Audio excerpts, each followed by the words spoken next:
Check 1 2, test 1 2. The cross-examination. Test. Tell me about what you did today so far, just to get. Well, I woke up, I was waiting on you, and I was paying some bills and got all that out of the way and just waiting on you to get here.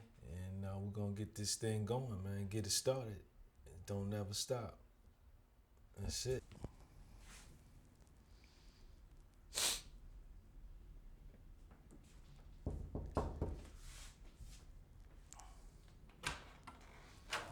Yo, Brian, what's up, man? Come on in, man. Come on in, man. Good morning. Good morning. Where we at? We're at my crib, man. We at my crib. This is where I make it happen. This is where I started to cover the Puffy trial. This is my crib. Me and my son live here. He sleep.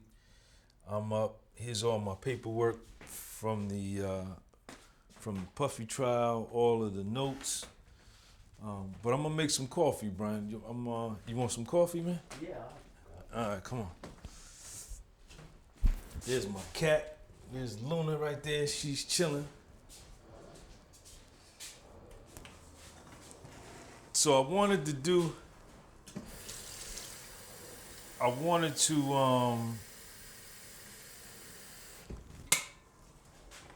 document my coverage of the Puffy trial. Actually, a few people came down to the trial, man, and wanted to shoot a doc with me about my coverage of the Puffy trial.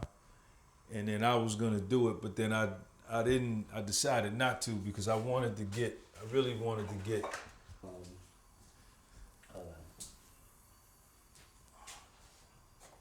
Okay. Can you tell me about the trial or how it started? Yeah, so I was covering the Puffy trial. I was going down there every day and to the courtroom. I was in the 24th floor in the Overflow. And I just started covering the trial, man. And it just grew into something. As far as my role in the trial and covering it on my YouTube channel. So a couple of people had reached out to me. They actually had came down to the courtroom to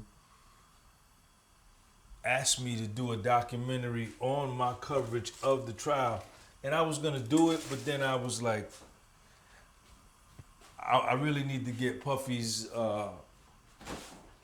permission first before I do it. So I winded up not doing it, but now that it's over, man, and I'm glad he was acquitted, of the most serious charges. I said, well, you know what? Let me do my thing because it really was a moment in time, man. It really was a moment in time. That trial, it was historic, man. You know what I'm saying? Because you're talking about the biggest, the most high-profile trial. Look at my old school. I got the old school steam joint.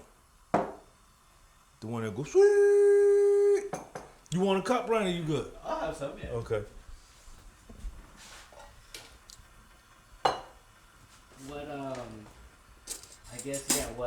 What drew you to it? Why, Well, what made me go down to the trial is I wanted the YouTube views. You know what I'm saying? My channel was basically geared around calisthenics and positive self-talk, positive thinking, and I had been covering the Big Meech trial, and I had got some good action on that. So I said, well, I'm definitely gonna cover the Puffy trial. And I'm looking down at the camera right there. yeah, or you could, either way. And when I went down for one day of the jury selection, and checked it out. And then I didn't go back to finish the jury selection. But then when Cassie got on the stand, I went back down there, and then I just never stopped. And I actually, to tell you the truth, I went down there to hear the bullshit. I went down there to hear all of the nonsense of what they said about Puff over the last 5 to 10 years, man. And, you know, that he was gay, that he messed around with kids, and, you know, I went to hear all that because I was going to report that on my channel and make money off of that. That's a true story. And I went down there every day, didn't miss a day, and none of that shit came out. None of that came out. And what ended up happening, man, what I saw was just a bunch of lies, man. Just a bunch of lies.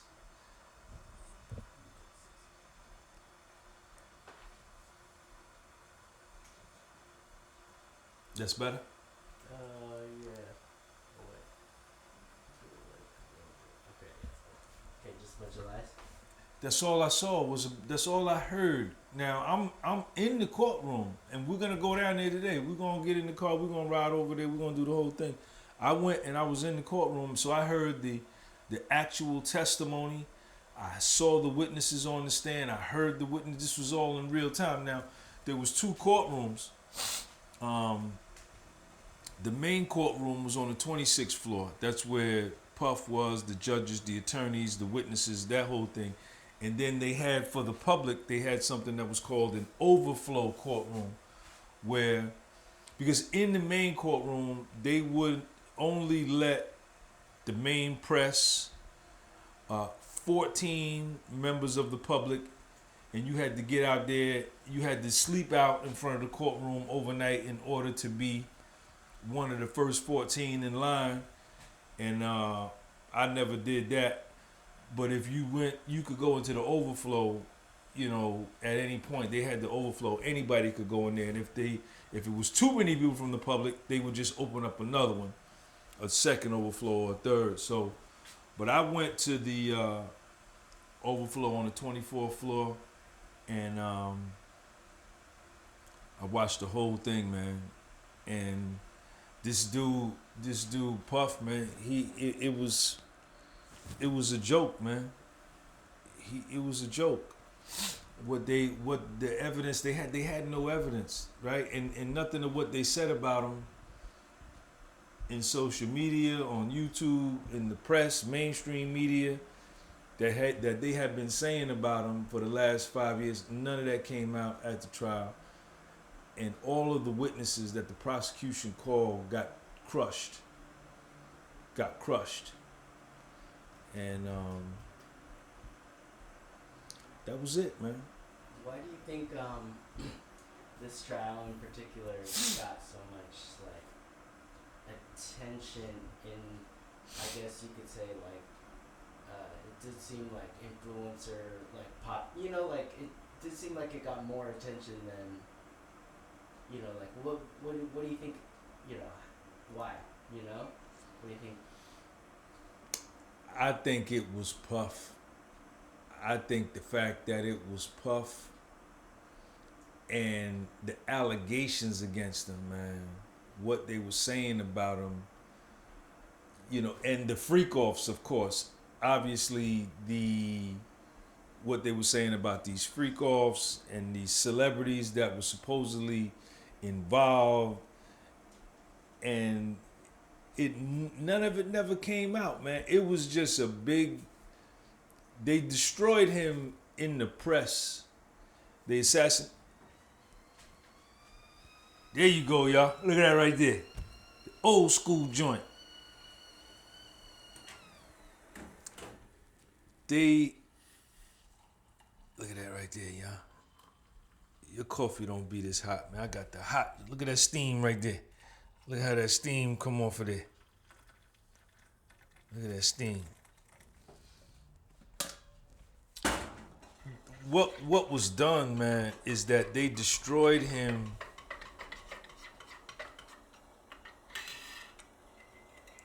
in the press, assassinated his character in the press. And what I expected was, okay, whatever y'all said in the mainstream media press, I'm coming down to the courtroom to hear it. And it never came out, man. It never came out, man. And Puffy's lawyers, man, just, this nigga had the best lawyers in the world, man. His lawyers,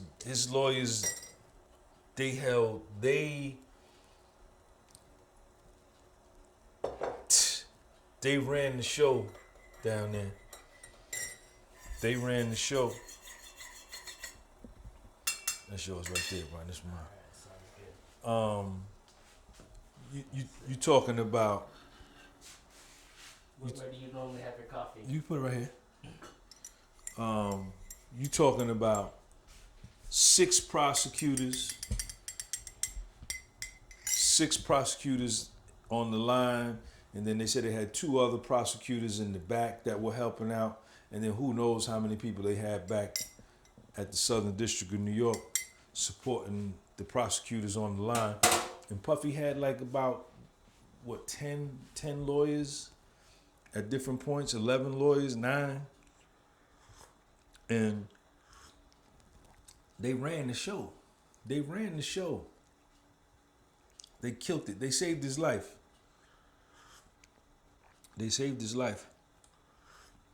And how would you say, the various like points of view in terms of like coverage? Like what did you notice? How people were covering the trial, and what was your perspective? Well, when we first got down there, mainstream media they were all set up, all of the big news stations, ABC, CBS, NBC, CNN, Law and Order, all of that, Court TV. And the way they were covering the trial was anti-Puff,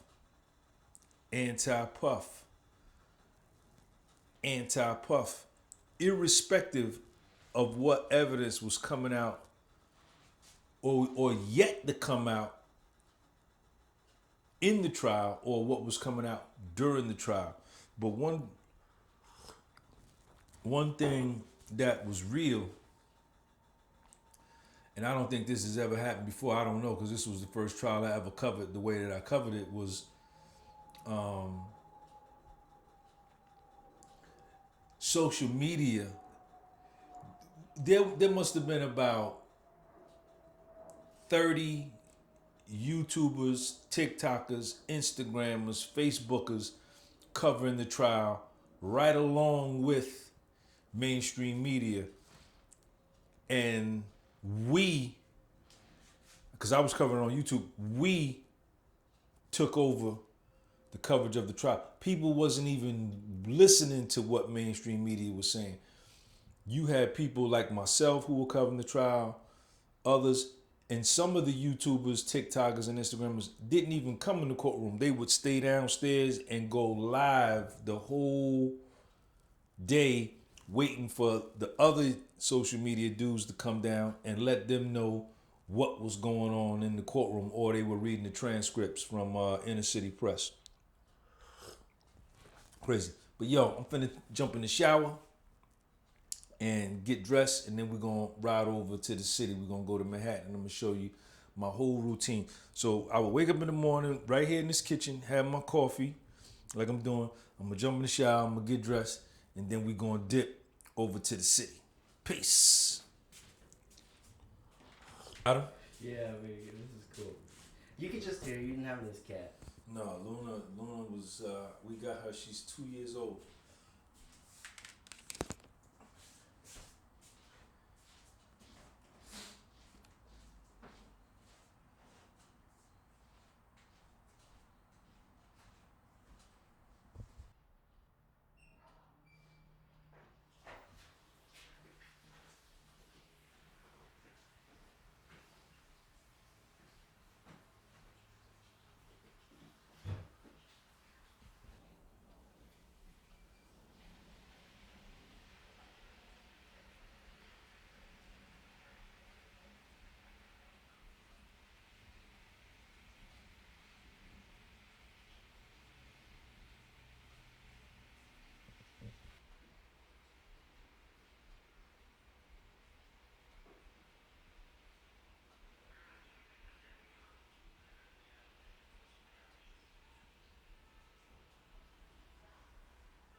This is what I would do every morning, man.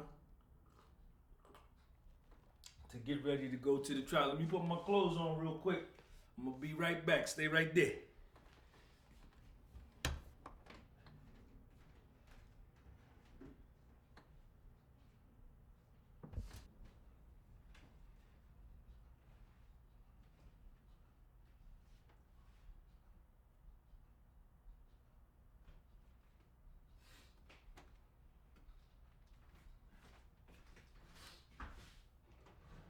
All right, Brian, we good? Let me see what I'm gonna wear. So this is what I would do every morning, man. I did this for 8 weeks. Every day. Every day. I may have missed, I think I might have missed 4 days of the trial. I had went down to Tampa to shoot a podcast about the trial. And what was the other days I missed? I think that was it. But even while I was down there, I still covered it. Even while I was down there, I still covered it. Gotta put the deodorant on, because you gotta smell good when you get in the courtroom. You know what I'm saying? You can't be sitting next to them fly honey reporters. Yo, some fly reporters from all over the world, man. I was stepping to them too. And so this is where my day would start, man. This is where my day would start. Then I would come right here. And get a suit. Let me get a suit. So I would come right here. My suits wasn't here, but this is where I keep all of my stuff. I got a small apartment, y'all, so everything we own is in here. So I would come right here, get me a fly suit. Think I'm gonna put on the Brooks Brothers joint today. And I did this every morning, y'all. I did this every morning. You said for how many mornings? For 8 weeks straight. Sean in there asleep now. Sean, my son is in there asleep. He would be, I would wake him up, make him some breakfast.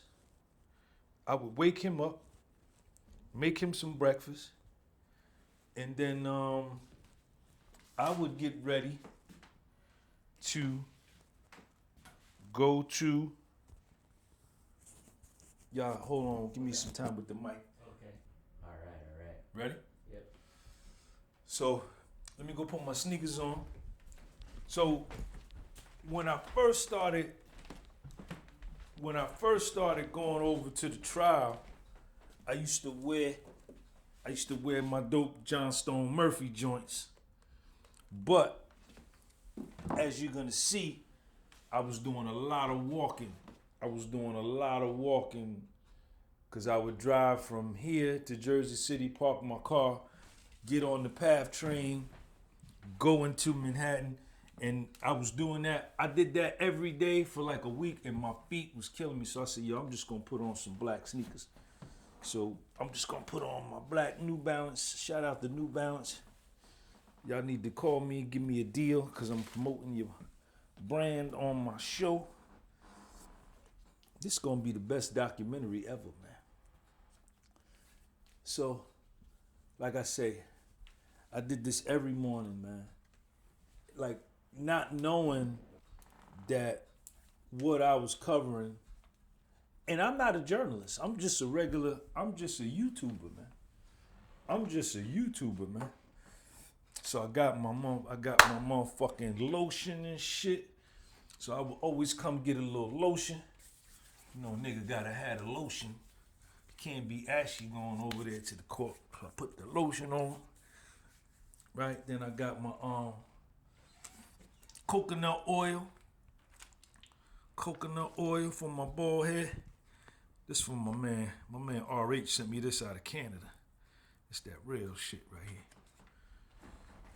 So what I prided myself on was that I was gonna look the best. I'm not a journalist, right? And this was my first time ever doing anything like this, covering any kind of trial. But I said, I'm gonna look the best when I go over there. I'm gonna do the best job. I'm gonna be better than everybody over there. That was what I told myself that I was gonna do. And so every morning, other reporters, even reporters, even beat reporters for like the major channels, Reuters, Associated Press was there, the BBC from London, everybody was there. Some of them would come with just pants and a t-shirt, you know what I'm saying? I went over there every day.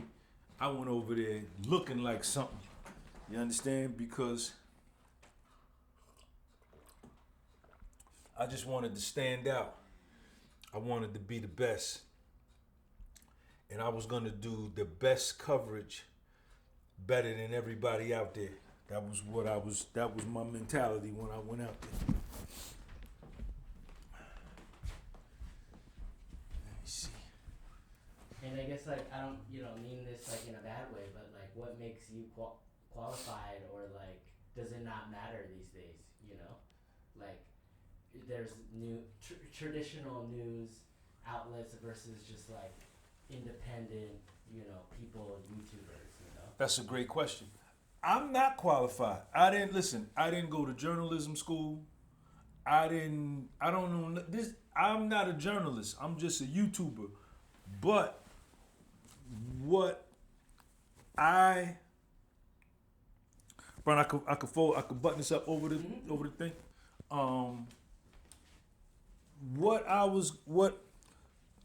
As the trial went on, and we're gonna get into this, they were lying. The witnesses were lying. The prosecution was lying. And therefore, the mainstream media was lying. They were regurgitating the same lies that the prosecution and the witnesses were lying in the courtroom. And I said to myself, the more they lie, the more ethical I'm gonna be. The more they lie, the more I'm gonna tell the truth. The more unethical they are, the more ethical I'm gonna be. Whatever they are, I'm gonna counter it, but on the truth tip. And that's what I did. And like that was my qualification. That was my qualification. I said, Sean, just when you turn your camera on, just tell exactly what happened in the courtroom. Because we would be in the courtroom and the prosecution would give their direct examination, and then the Puffy's lawyers would do the cross examination. And when we would come out, you would look at the news later on that day, the news would only cover what the prosecution said, not that the witnesses got their brains blown out on the stand, busted in lies, committing perjury. They never reported that part. And then that was what I decided, and I mandated from myself, and I told myself, this is the standard that you're gonna put on your channel, because integrity never went out of style. Integrity never went out of style. And that's what I did, man. And that's what I did. And that made all the difference in the world, because what was crazy, I gotta get my cufflinks on. What was crazy, when I started that trial, I got the dope cufflinks. When I started that trial, I had 130,000 subscribers on my YouTube channel. By the time that trial was over, come on out of there.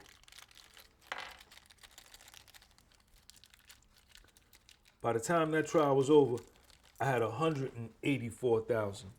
So I gained 50,000 subscribers during that trial.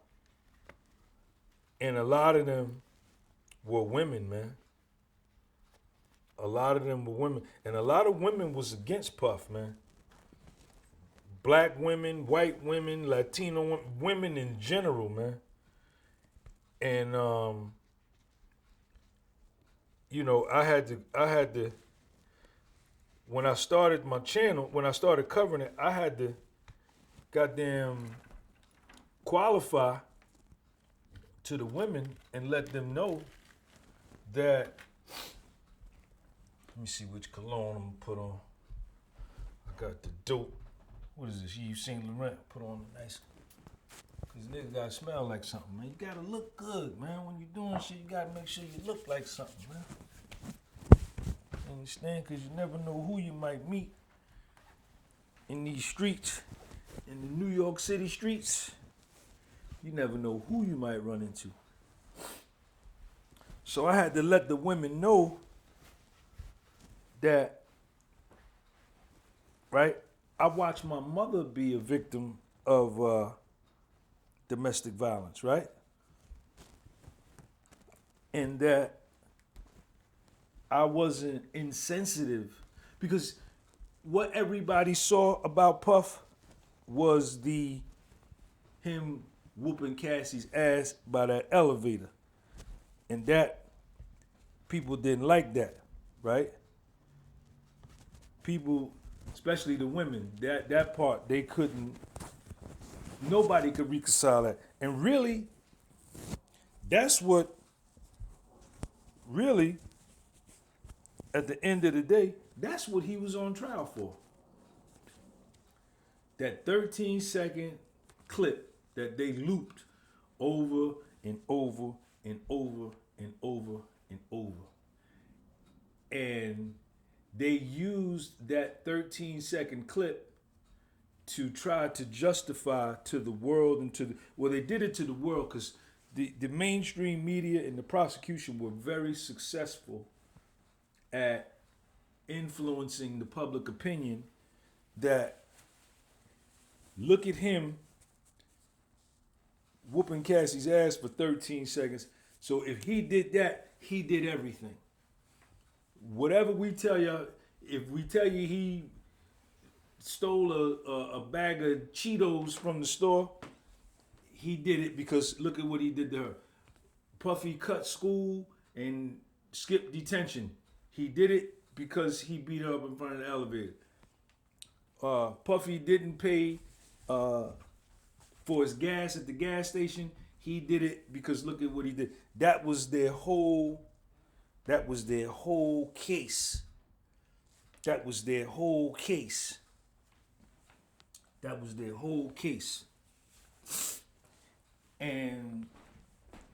But they never tell you the part. Hold up, let me get some coffee.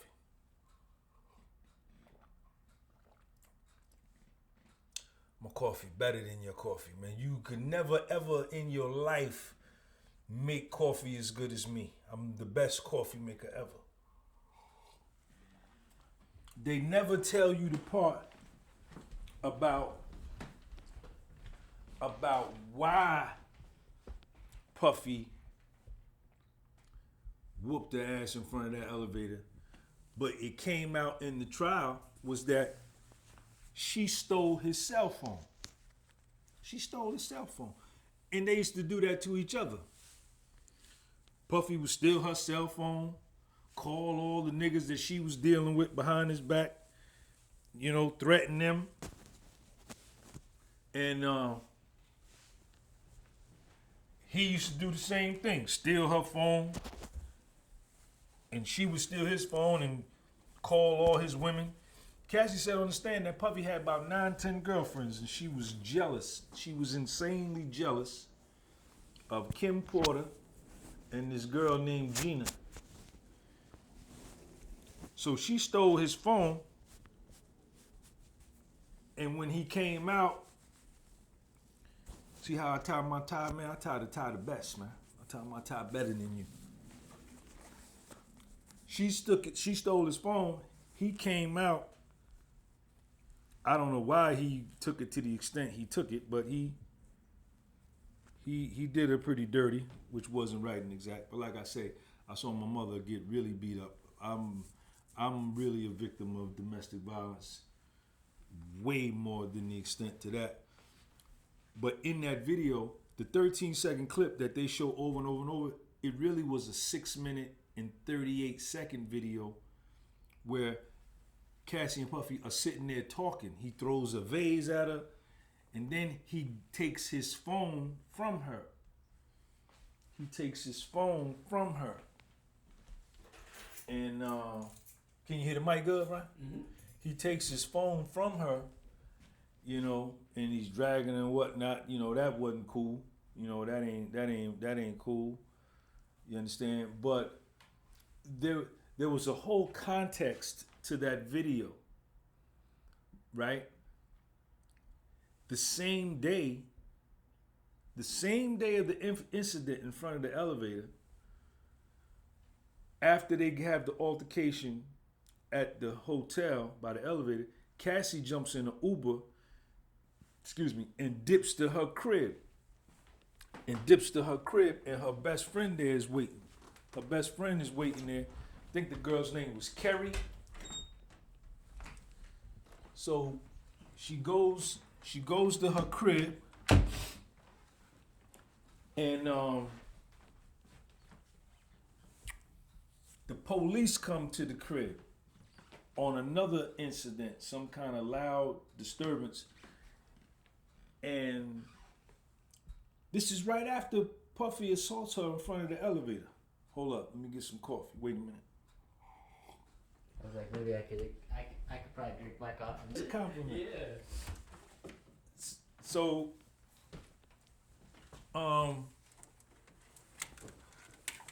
got to get the trench.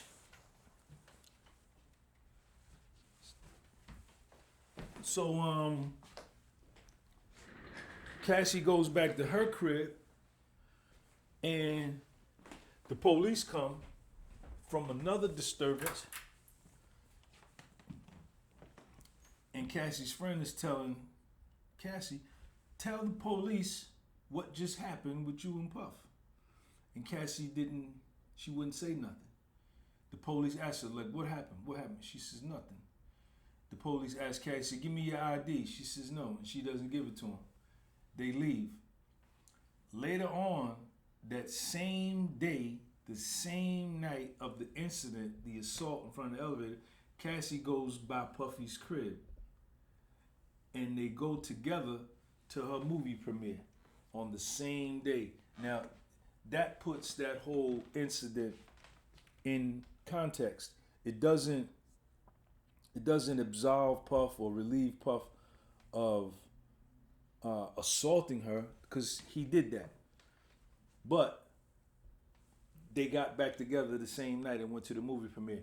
And throughout their 11-year relationship, there's not one police report, not one 911 call, not nothing.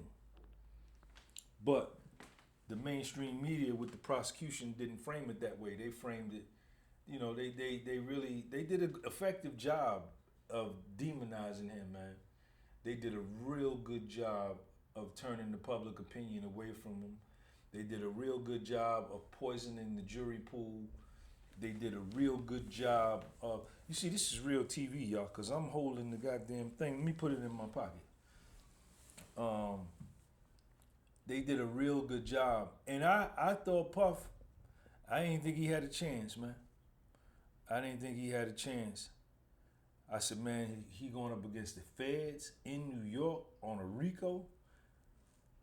You know what I'm saying? And then I had believed all the rumors of what they said, you know what I'm saying, about him. I said, this nigga is done, man. They finna bust this nigga head to the white meat. And the nigga got acquitted. Hold on, I gotta blow my nose, y'all. Hold on, I gotta blow my nose. Gotta blow my nose.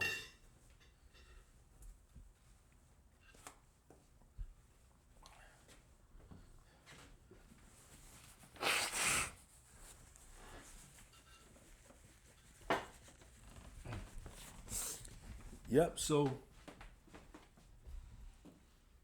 that's what where my jacket at? Where's my coat? me see if it's over here. Hold on a second. Did I put it in the cleaners?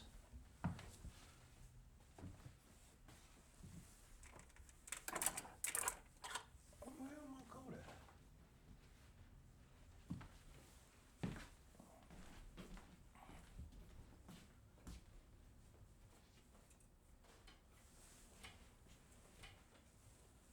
I must have put it in the cleaners, man. Where my shit at? Hold on, y'all.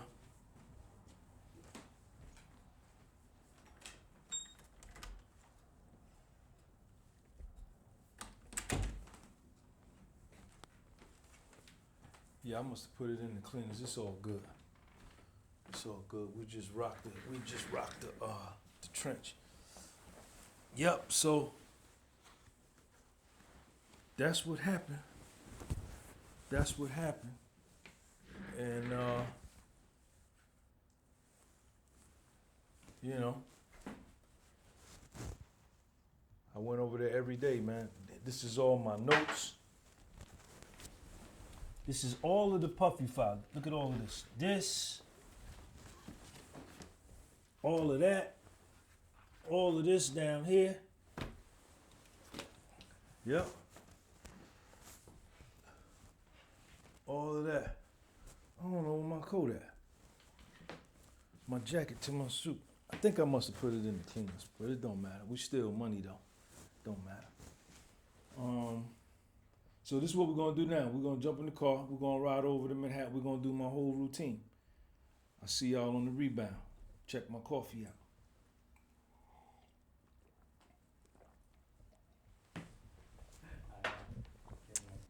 Test. Mm-hmm. All right. We ready? Yep. All right, y'all. So we got everything. I done had my coffee. I got everything. I don't know where my jacket at to this. I think I left my jacket in the cleaners. I gotta go get it. So let's go. We're gonna ride to Jersey City, jump on the train, go into Manhattan, go over to the courthouse. You understand? So I can show y'all how I got down. Peace.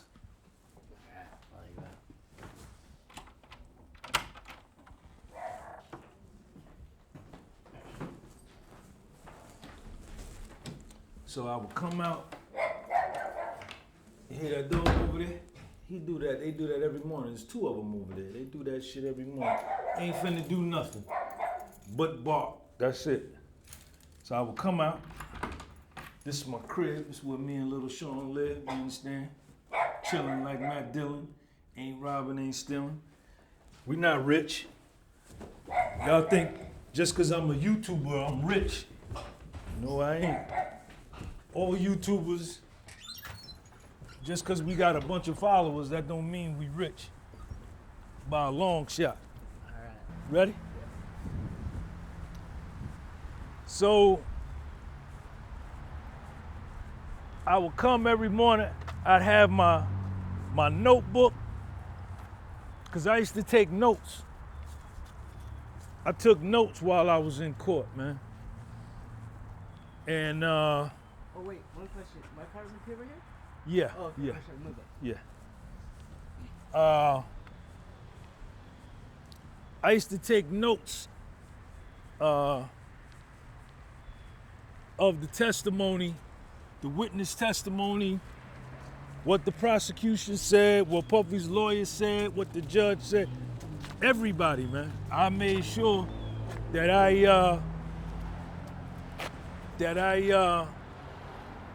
took the best notes possible. And then I would come outside the courtroom and do my thing. Come on, let's take a ride. Take a ride with me.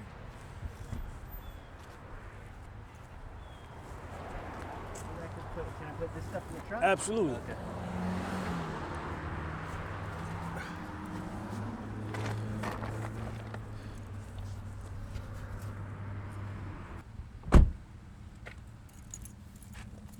Oh, I left. I know where my coat at. I know where my coat at. You feel me? Okay, hold on, give me 1 second.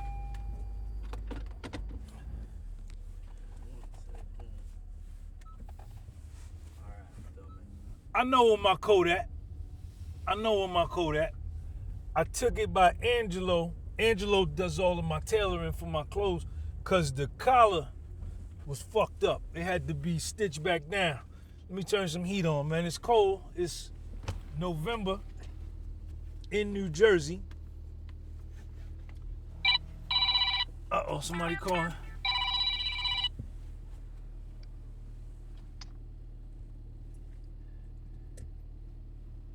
That's all. It's cold. All right, I'm blowing. So it's cold in New Jersey, but it wasn't cold during the trial. The trial was in May and June of 2025. And it used to be like 900 degrees outside when I would go live. But that's where my coat at. But anyway, we still money. So I would come in, let me turn the heat on. And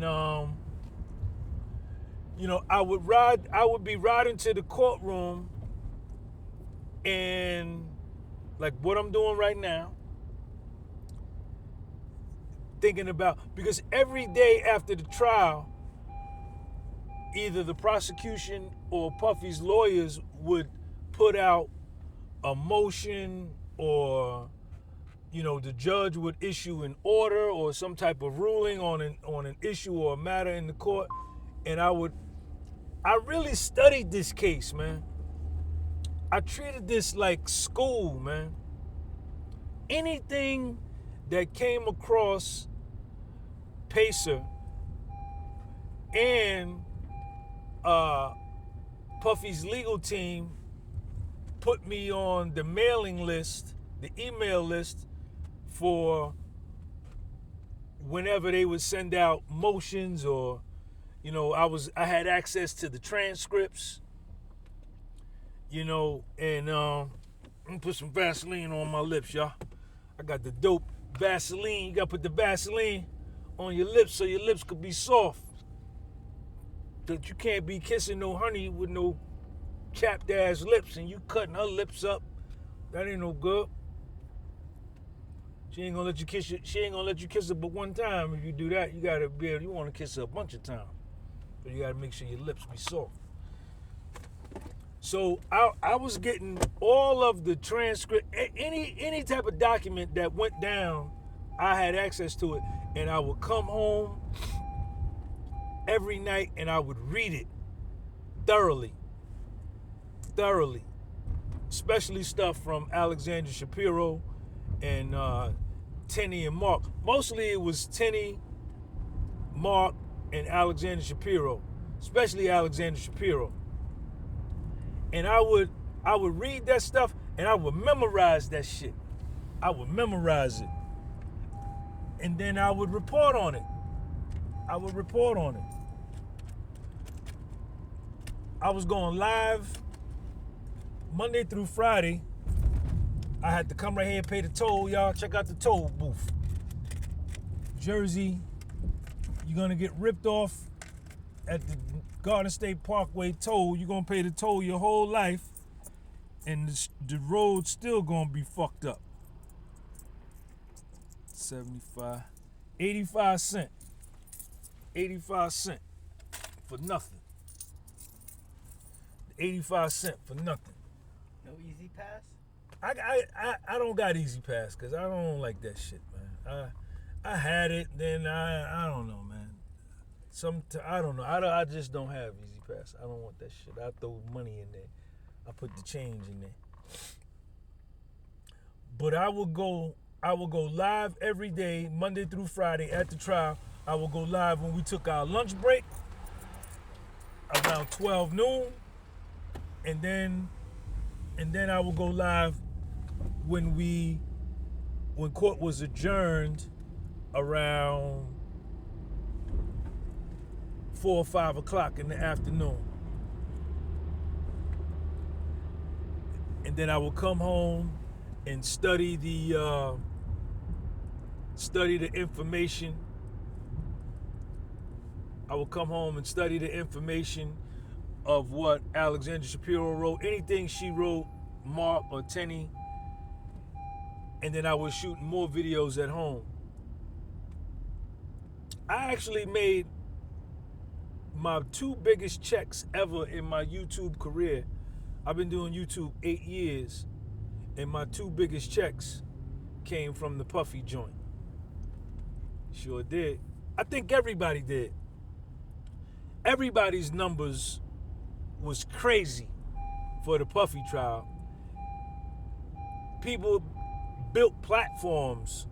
There were YouTubers that were from Texas, California, Arizona, London, Europe, Asia, everywhere that came to this trial to record. And you know, I'm from here. I'm in Jersey. You know what I'm saying? But I grew up in North Jersey. North Jersey is considered part of the New York City metropolitan area. So I was like, ain't nobody coming from nowhere in the world, even a motherfucker from New York or New Jersey, and be better than me covering this trial. I was gonna be the best. And that I was competing. I was competing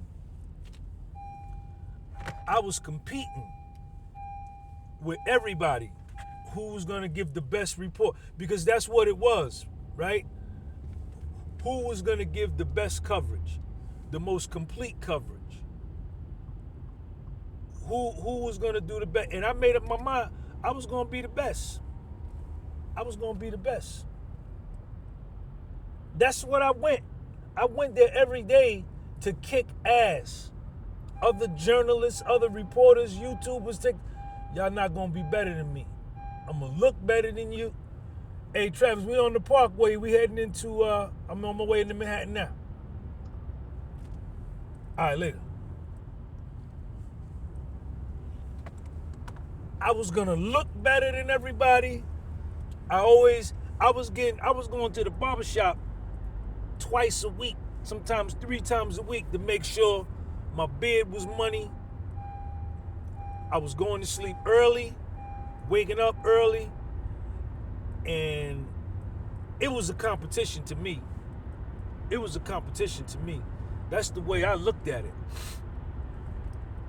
And I won, because my man, the guy I was rooting for, Puff, he won.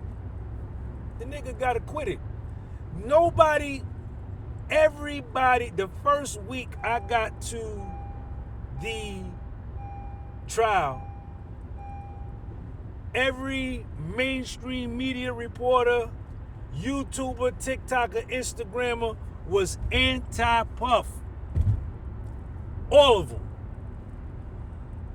And if they weren't anti-Puff, if they were pro-Puff, they were afraid and scared to verbally vocalize it out loud. But I was the first motherfucker. I was the first nigga. I let it be known from the day 1, day 2, I'm fucking with Puff. They stopped speaking to me.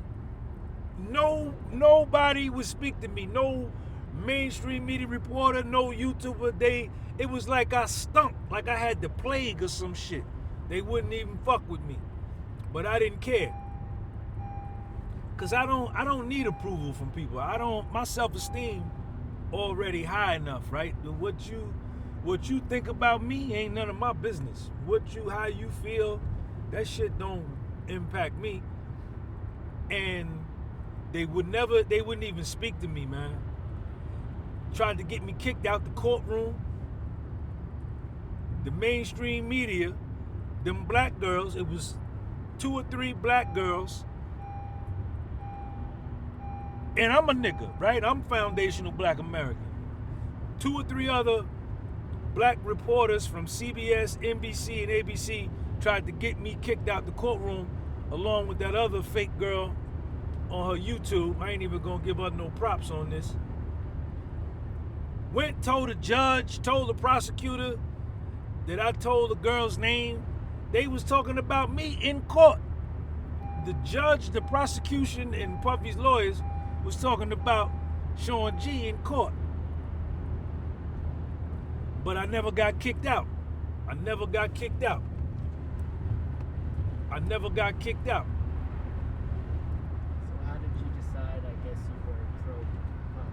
Like, what, I guess, how do you balance being objective and being pro-Puffy? Well, this is how I took my stance on being pro-Puff, right?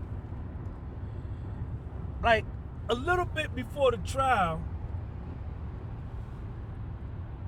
like me being a foundational black American man, right? And I did time in federal prison. I'm 56 years old. I've been racially profiled in this country. I've read the history of the United States. And shout out to all my white subscribers, man, and all my European, Caucasian followers and subscribers who follow me. I appreciate y'all and I love y'all for supporting me. But what I'm speaking of is in terms of the American power structure, right? Which is white male owned and dominated, and they run the world. But I don't lump all white people into that class or that group, because there's some white people that don't like what's going on in this country now. You understand? And they run the country. But having been racially profiled, having been discriminated against, Puffy being a foundational black American male, I said, Sean,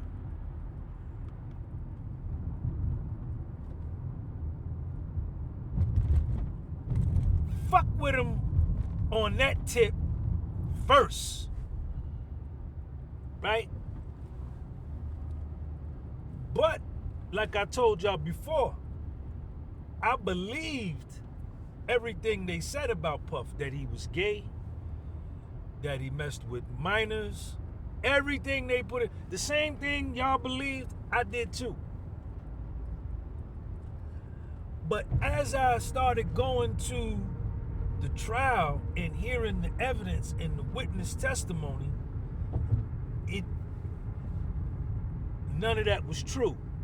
So now I started to see and say, they trying to set this nigga up for the downfall. They trying to take Puff down.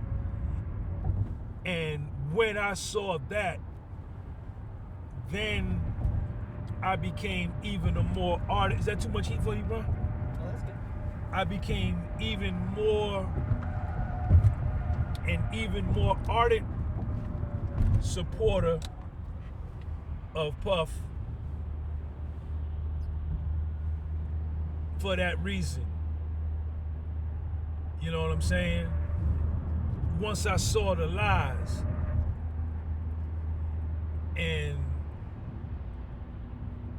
but in all of my reporting, if you watch, now Puffy's lawyers, Alexander Shapiro to be specific, was raising the race issue that Puff was being targeted because he was a successful black man, and this was a racial case, and the law, the Mann Act, the white slave. She's a white woman, Alexander Shapiro. I think she's a white Jewish woman. She was raising the racial.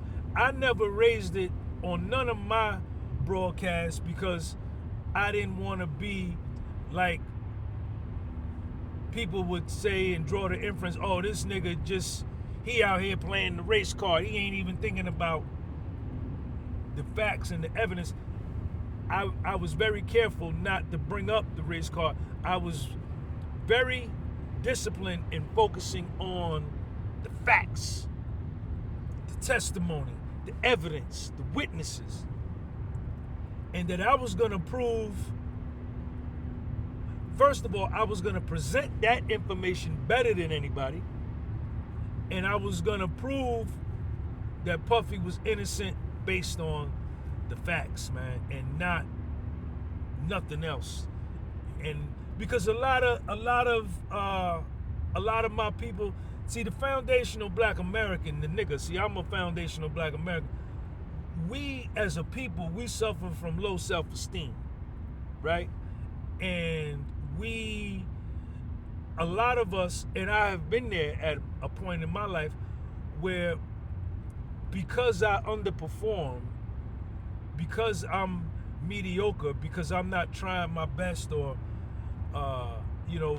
when I was involved in my drug addiction and my alcoholism, we have a tendency, and we're raised up this way, to blame the white man for everything that's wrong in my life. Oh man, I got to the coffee spot and they ran out of coffee.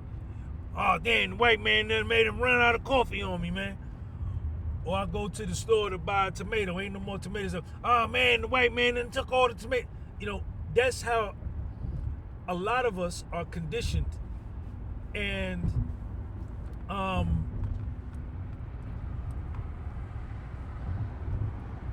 I have grown out of that, right?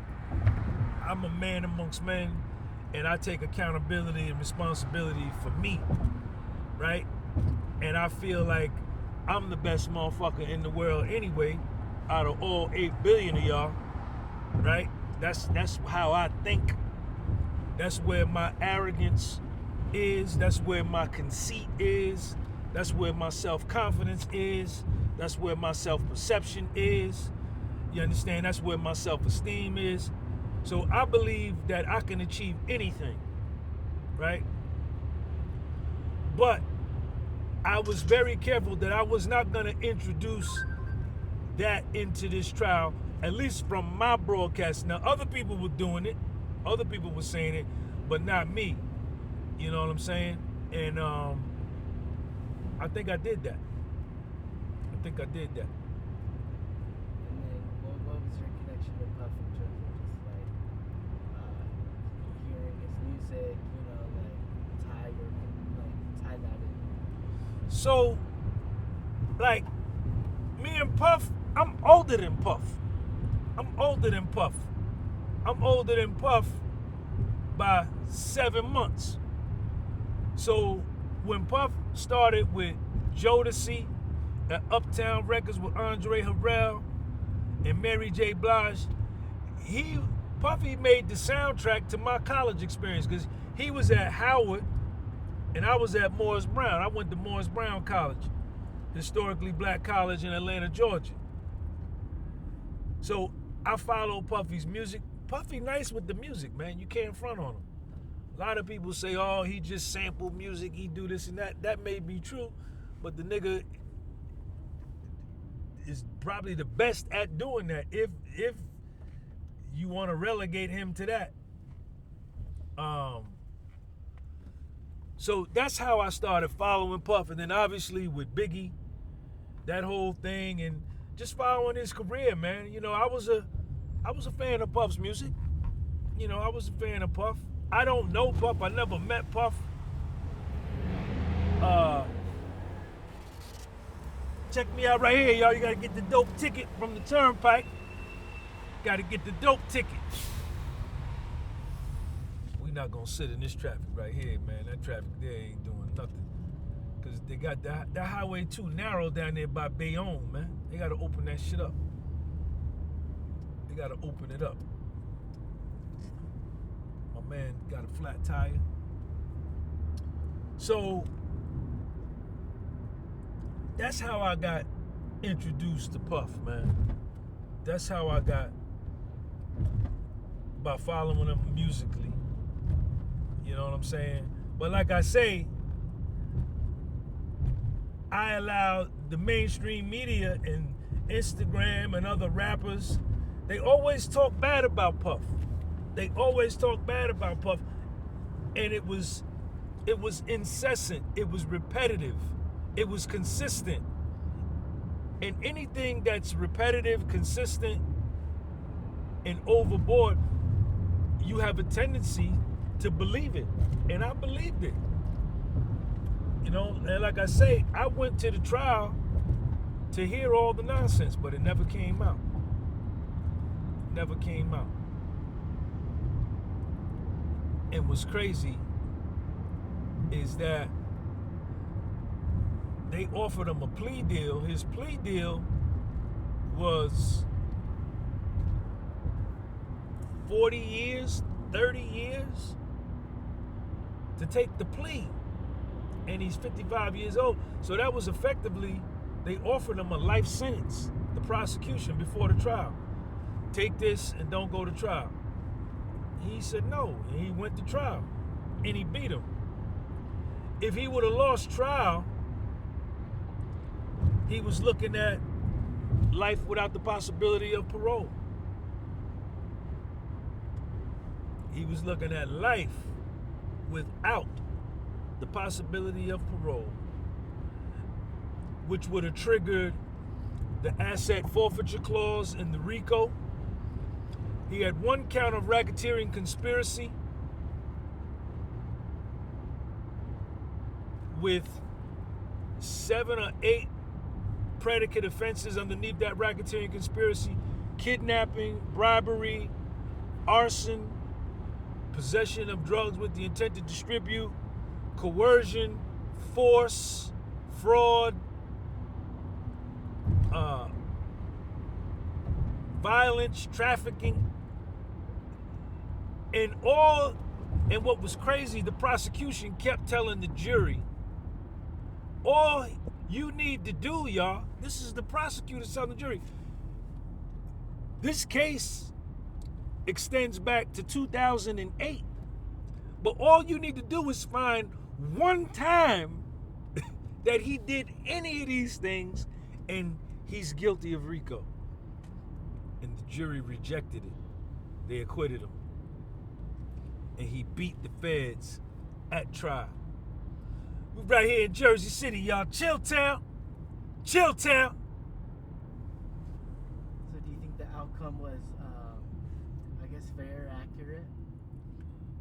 Yeah. What was the outcome if people don't know? Well, what ended up happening is Puffy went to trial. The jury acquitted him. Hold on, y'all. My mic fell off. Let me get my mic. My mic sound nice. Check 1. My mic sound nice. Check 2. How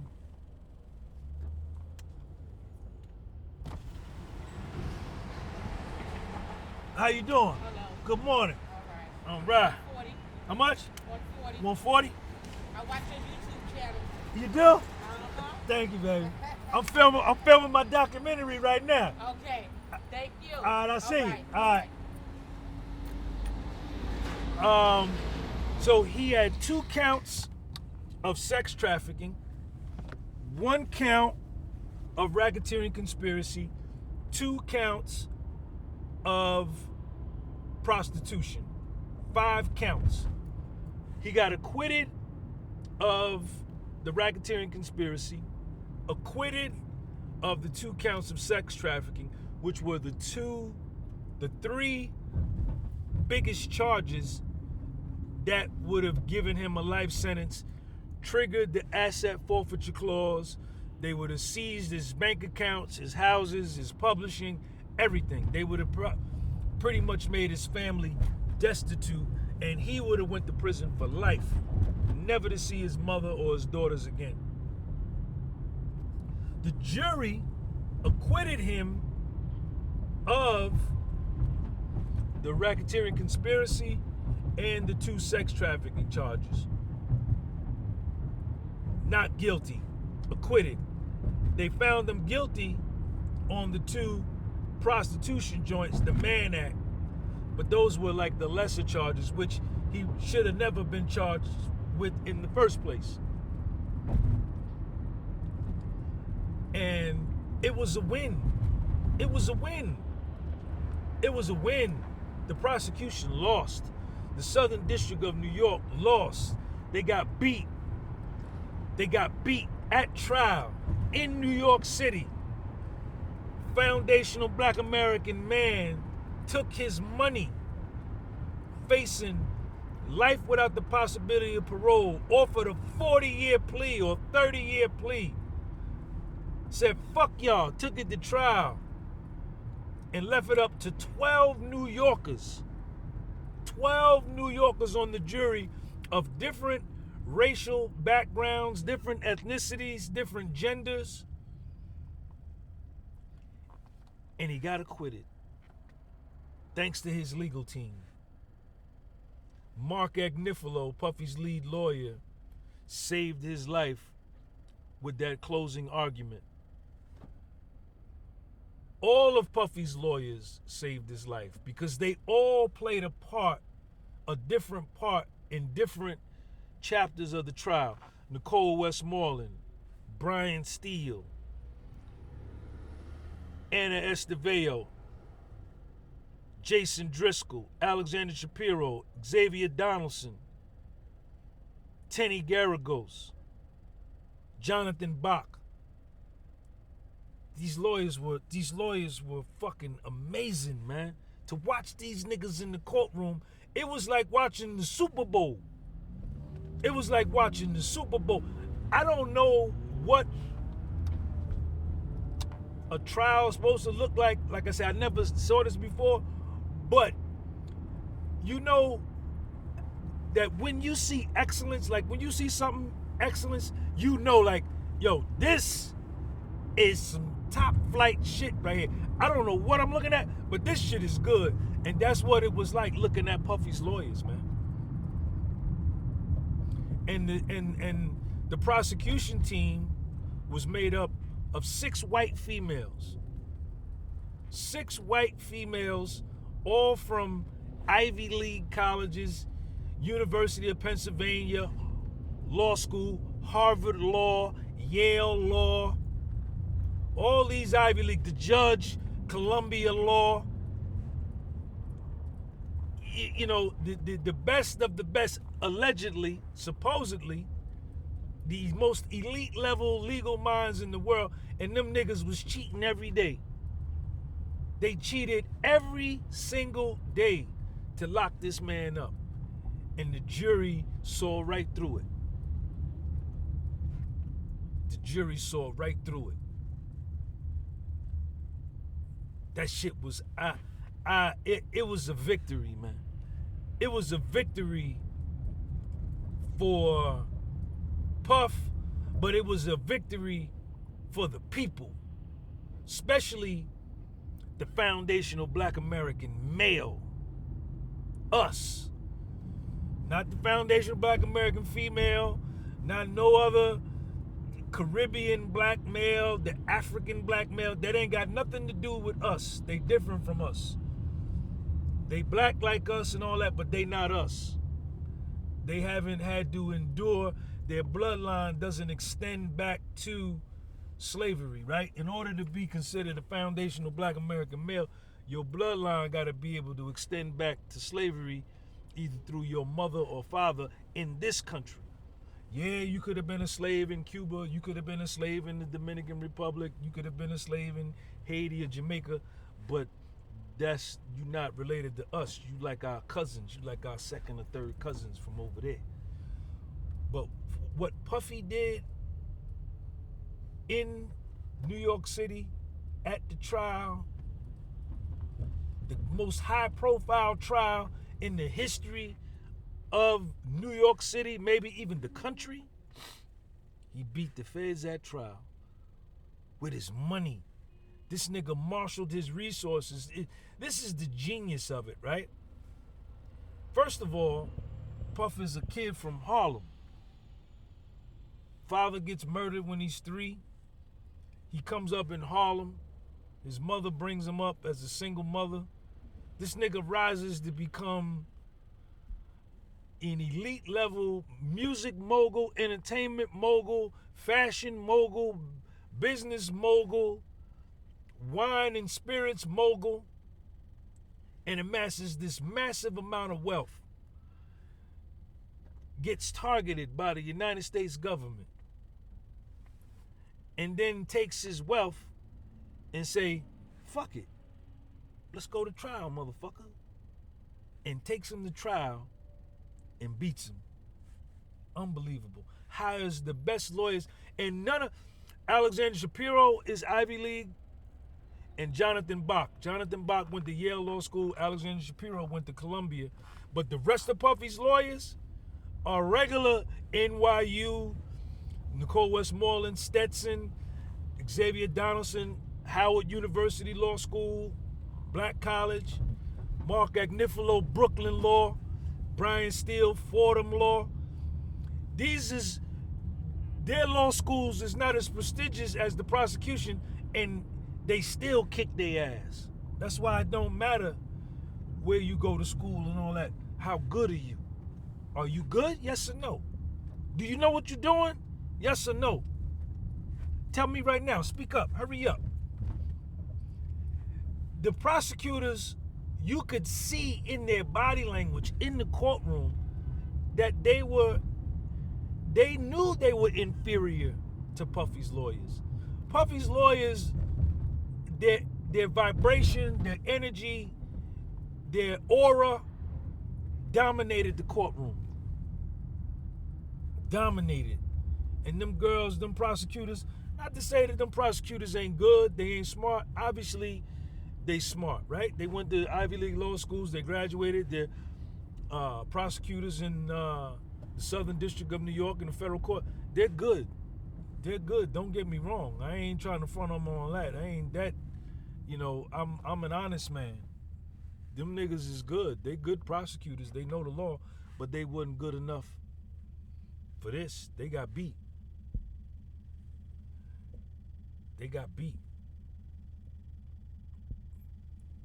They got beat, man. And I was happy. I was happy. Because it was a victory for the people. It was a victory for the foundation of Black American men. It was a victory for me. It was a victory for me. I love America, right? I'm born here, I'm raised here. My mother from here, my father, both sides of my family from here. I love America, but America got some wicked history as far as the nigga is concerned.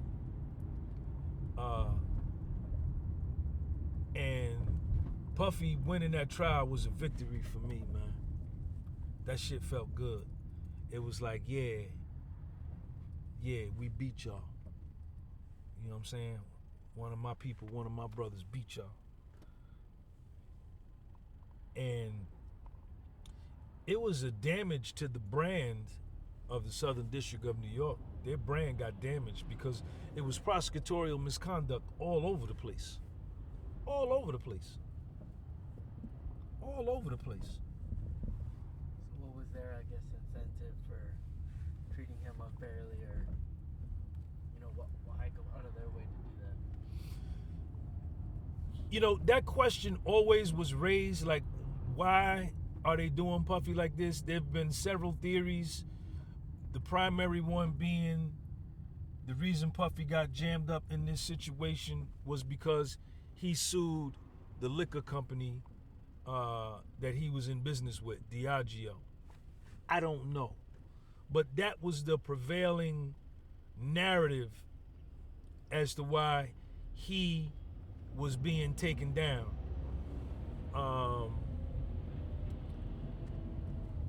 I don't know. Some people have said that he was trying to start his own political party. That contributed to it. I don't really know why he got jammed up in that situation. You know what I'm saying? But the nigga, man, it's amazing. For me to even talk about it now, and this is November 2025, the verdict was in July.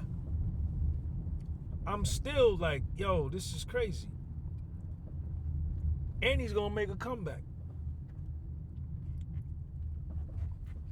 But how I think I played a part in this trial, man, is, and this is what people told me. And after the trial was over and I had a chance to really look at it, I agree. But people were telling me, they would come in my comment section while I was live and saying, like, Sean, you are unbiased and you're giving the facts. No one else is reporting this trial like you. And that's what people were saying. And this was people of all ethnicities, right? Around the world. Africa, Zimbabwe, South Africa, Kenya, Budapest, Hungary, London, Hong Kong. And they said, Sean, you changed this trial for Puff. You impacted this trial for Puff. And I believe that, right? Because the thing about it was this. The jury, I believe that whoever was behind Puffy's downfall put together a strategy that, number one, they were going to destroy him in the mainstream media. Assassinate his character prior to trial, taint the jury pool. Number two, they were going to use prosecutorial misconduct, perjury, and juror witness coercion and force, because that's what the Southern District of New York did. They exercised coercion and force to get the witnesses to testify the way they wanted them to testify. And they were going to hire social media people, YouTubers and Instagrammers and TikTokers, to continue to destroy Puff's name while the trial was going on. And that's what they did. And I think another prong to that was that they weren't going to sequester the jury. They were going to let the jury go home every day, look in their phones, get on their social media feeds, watch the TV, listen to the news, and even be more influenced to convict Puff. Because in my estimation, a trial of this big, a trial of this magnitude. Shout out to Chilltown, Jersey City. This is my old home. This is my old neighborhood, y'all. I'm on Monticello. Shout out to Monticello Ave, Chilltown. A trial of this magnitude, the jury should have been sequestered. The jury should have been put up in a hotel, all 18 of them, for the entire 8 weeks. The phones taken out of the hotel room, the TVs taken out of the hotel rooms, effectively sending them to prison for 8 weeks for the duration of the trial, so that they could not be influenced by nothing other than the testimony at the trial. But the prosecution knew, the Southern District of New York knew, if we do that, he's definitely gonna walk, because we don't have a case. We don't have the evidence to support a conviction. So they let the jury go home. So I said, well, Sean, if the jury is at home every night watching mainstream media and other YouTubers, they gotta be watching you too. They gotta be watching The Podcast Was Sold. They gotta be watching Sean G. And then I began to tailor my lives and all of my content toward the jury, as if I was speaking to the jury, because I knew they was watching me.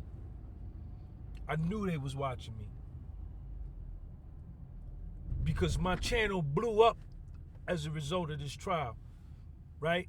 And I was the one from the start to the finish. I was the one YouTuber that was pro Puff. Even some of the mainstream media started to become pro Puff after about the 4th week. They started to shift from being anti-Puff, anti-Puff, anti-Puff to starting to report it down the middle, because I think my subscribers was going over to those channels saying, yo, y'all not saying something ain't right, because what Sean G saying and what y'all saying is totally different. And then everybody started coming over to the middle to report all the major names. And I said, Sean,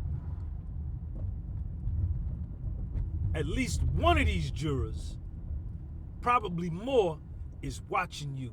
And when they come home and watch you, those jurors are saying to themselves, like, that's the motherfucker that's telling the truth.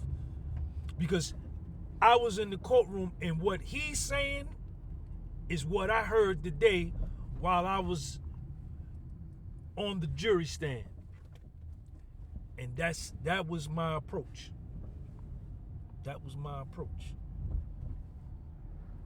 That was my approach. And I was gonna tell the truth. The more everybody else lied, the more honest I was gonna become. The more they fabricated stories, the more I was gonna tell the real deal. And that's what I did. That's what I did, man. And you know, I believe I impacted that trial, man. And along with his lawyers, his legal team, I was on the front line of his defense too in the social media space. And I believe I helped save that nigga's life too. So has your content, I guess, changed a little bit? Or, like, because you mentioned you were starting off as, you know, calisthenics, then you started covering the Puffy trial. Where are you at now with that content? Yeah, so I built my channel on calisthenics, positive self-talk, self-esteem, self-confidence videos, cooking videos. And when I started to cover the Puffy trial, my core base of subscribers was like, yo, Sean, leave that alone, man. Man, don't cover that. Keep doing the calisthenics. A lot of my subscribers, but I said, something inside of me said, nah, Sean, you got to cover this trial. And that's what I did, man. And the rest is history. So now I'm still covering the Puffy trial as things develop. Obviously, we're not in the courtroom. He's filed his appeal. And, you know, I'm back doing calisthenics, but I'm doing, my content now is a lot of self-esteem, right? And self-belief and self-respect and self-love and self-confidence, because I believe that those things are critical to a man's or a woman's success and experience in life. That if you don't have self-confidence, if you don't have a high self-perception, you're not gonna have a good life, right? And irrespective of what color, creed, religion you are, these things are important. And there's a bunch of people walking around on the planet Earth, out of the 8 billion people on the planet, that lack in this department. They lack a belief in themselves. They lack a self-esteem. They lack all of this. But I'm still covering the Puffy trial as it develops. I got a couple of interviews set up with the attorneys, with Puffy's lawyers. I'm going to be interviewing some of the lawyers. Maybe I'll get them on this documentary. If you see them on this documentary, that means that I said that before I interviewed them. I haven't interviewed them yet. But I had a couple of them set up, but we're going to wait until the trial is totally over before we get together and get the interview joints going on. Oh, because they can't talk about it, anything yet, right? Well, they can. They've done interviews, but this trial, it makes so many left turns and right turns and ups and downs. If you do an interview this week, something will happen next week that will negate what you did in the interview the week before. So it's best to kind of just wait. You want to get that street right there? Okay,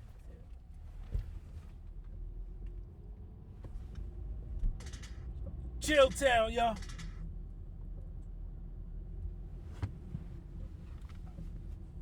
This where you grew up? No, I didn't grow up in Jersey City, but I used to drive down here every day. This is where I would come.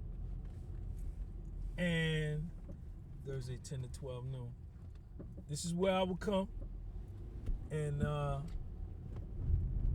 park my car and then walk to the train. What's parking like around here? Parking is tight. And then you have to be careful because they'll give you a ticket because some days, like Tuesdays and Thursdays, they street sweep. And like today is Thursday, so you can't park on this side of the street until after 12 noon. So I would come down here, man. Sometimes I would ride around for like a half hour trying to find somewhere to park.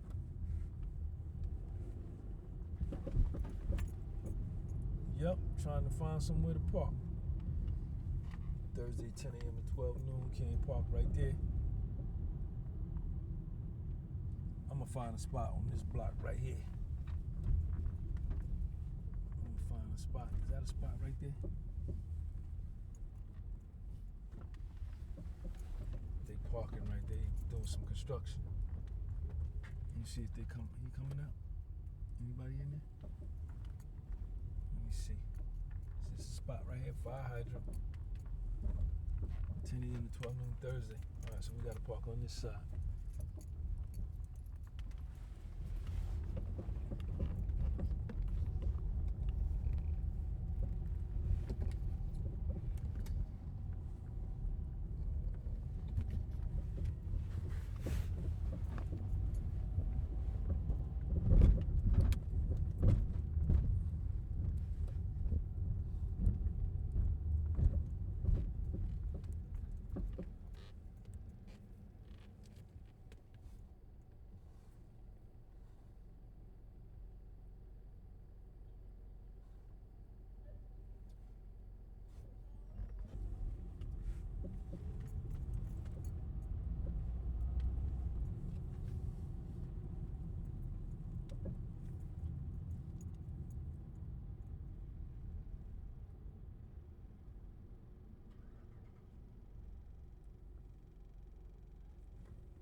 I got a bottle of water in the back too for you, bro.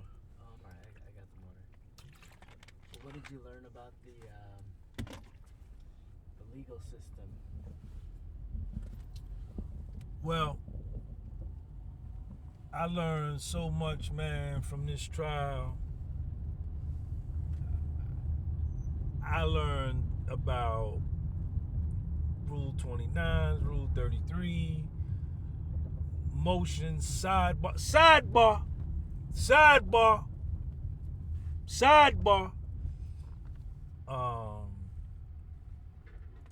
It was a crash course, man, in trial law.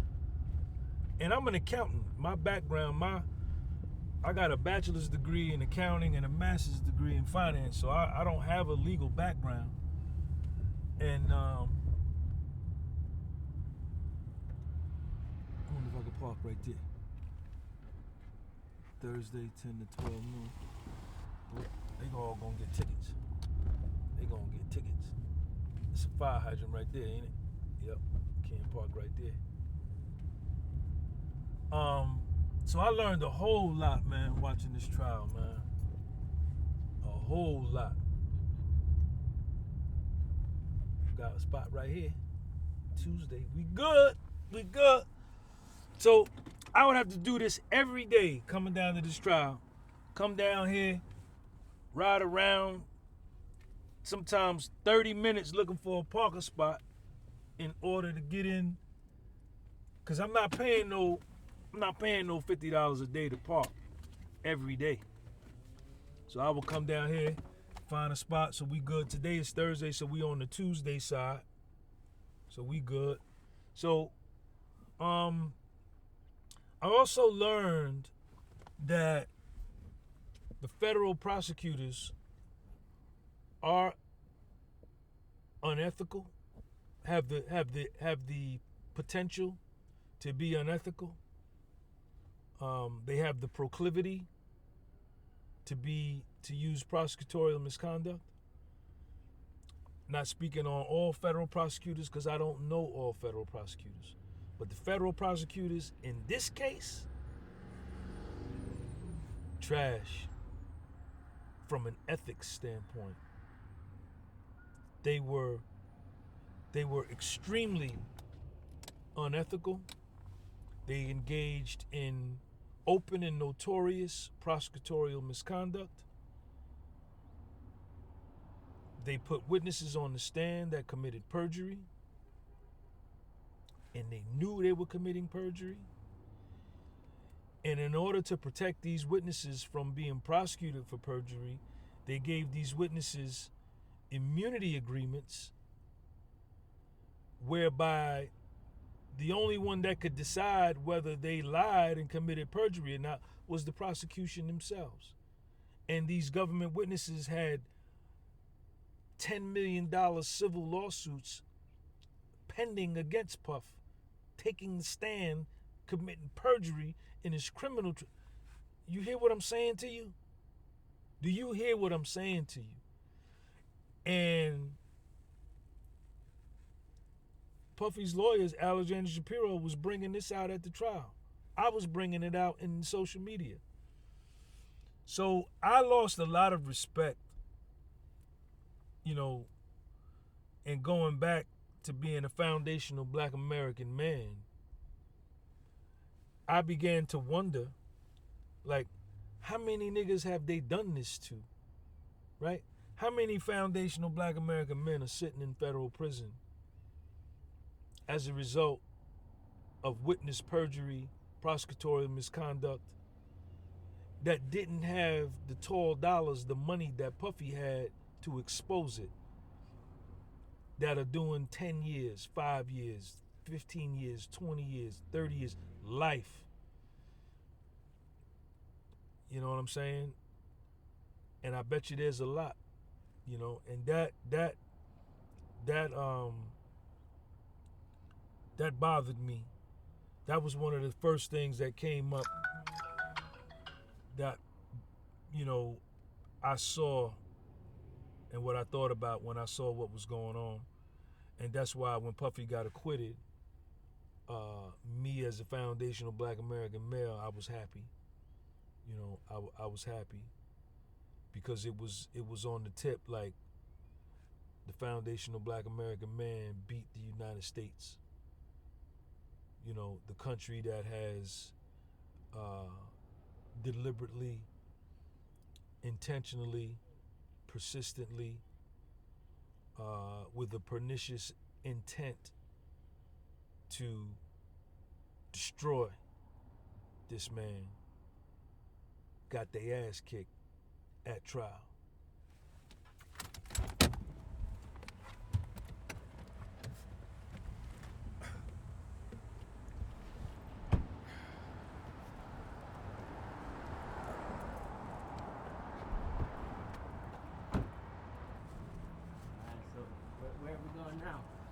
All right, so we down in Jersey City.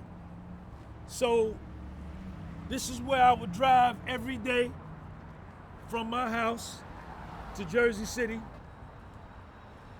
and we're gonna get on the PATH train, and we're gonna go 2 stops, and we'll be at the World Trade Center in Manhattan. I got your back, Brian. You good? And cause I wasn't gonna drive into the city every day and pay all that crazy money parking. So I would come here, park free, jump on the PATH train for $2.75, and then walk to the court every morning.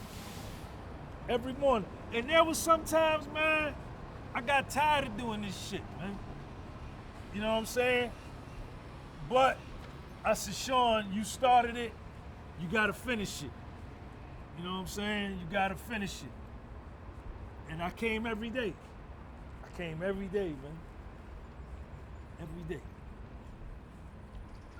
And did the business side of things, did that, I guess, pay off? You know, in terms of just like, you know, the YouTube. Oh yeah. So what I made in my YouTube checks far covered what it cost me as far as money to drive. And then shout out to all my subscribers that would cash at me. You know what I'm saying? $5, $10, $20, $25, because that helped defray a lot of my costs, man. That helped defray a lot of my costs. And shout out to DJ Academics. Shout out to Academics. Academics put me on. He showed me some love. What did he do?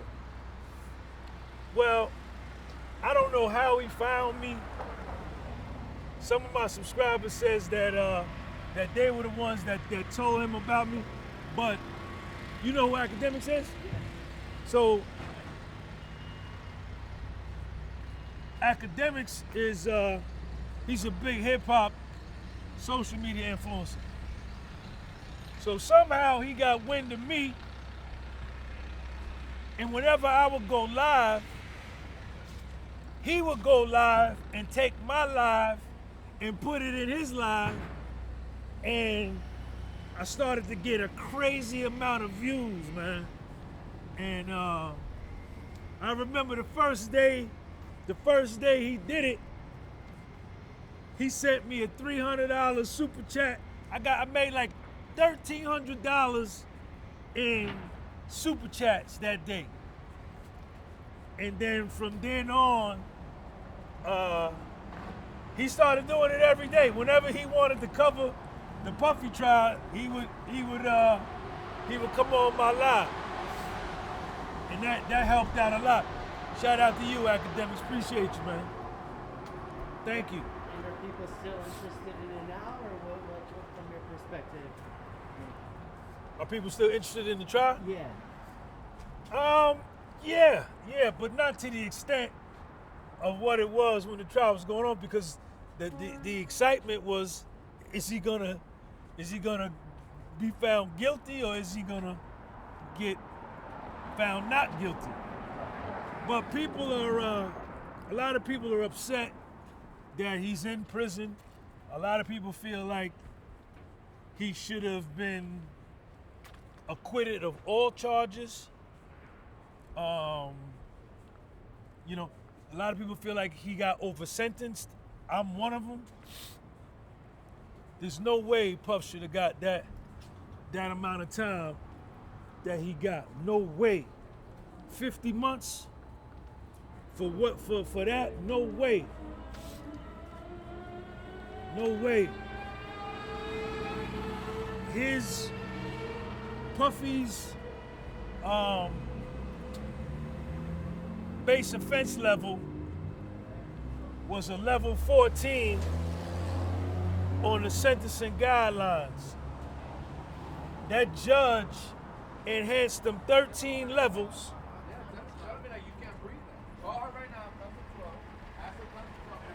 That judge enhanced them 13 levels from a level 14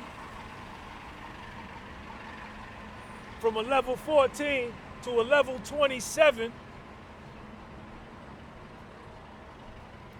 So what should have been 15 to 21 months, he gave him 50 months. Shit is crazy.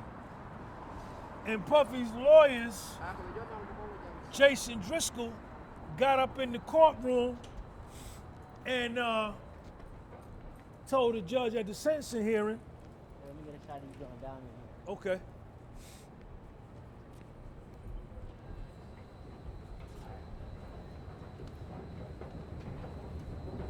Jason Driscoll told the judge that, Judge, I've looked at all 900 Mann Act cases on PACER.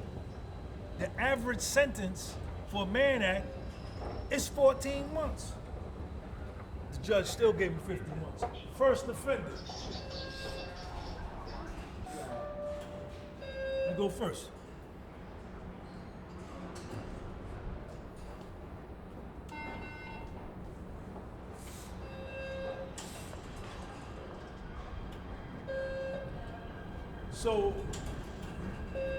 So he got, the judge gave him, our train coming right there. Come on, go there. Check him out, y'all.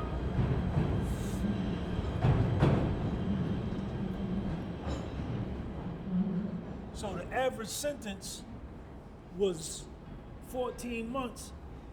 Puffy's a first offender, no criminal history points, and enhanced them. That's unheard of. It's unheard of, man. So I knew, is this else on the hand? No, it's 30. So I knew that it wasn't right. It wasn't right. Got over sentenced. 100%. 100%.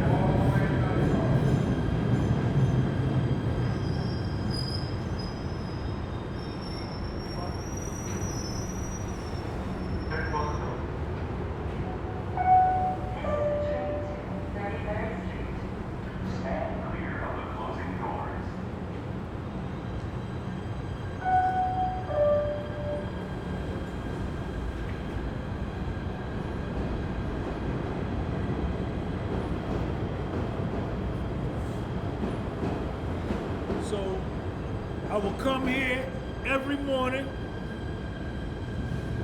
I didn't buy no coffee yet. I get my coffee in the World Trade Center. Get my coffee. So we down here in Grove Street. This is Grove Street, Pav Station. And I will come here every morning. What time is it? It's 10 minutes to 10. I would already be in court by now. Court started every day at like 8:45, 8:30.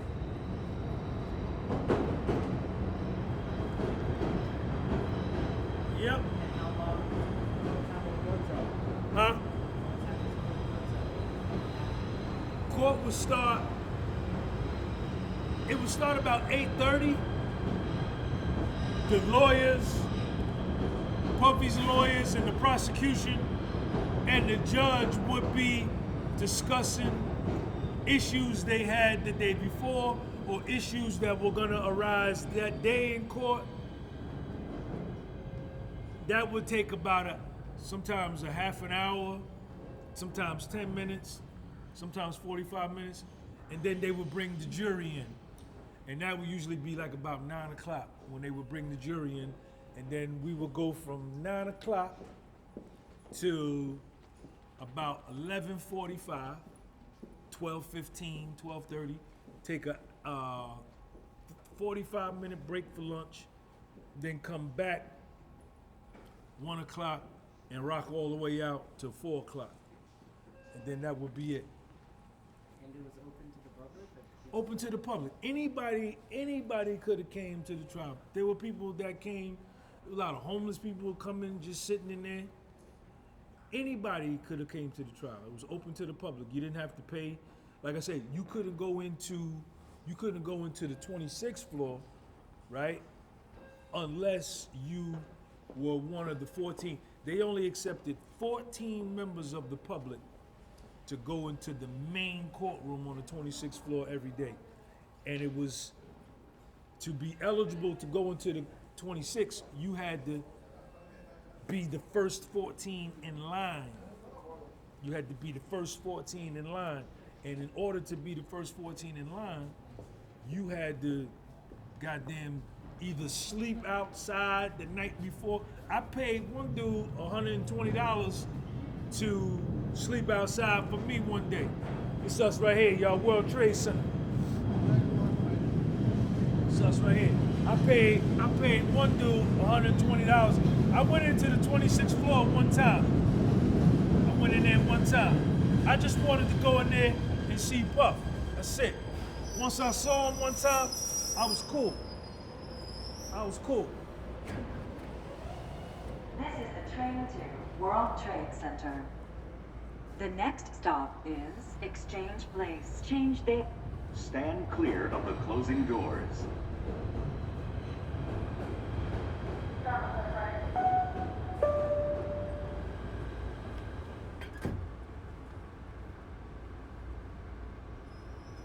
You still going?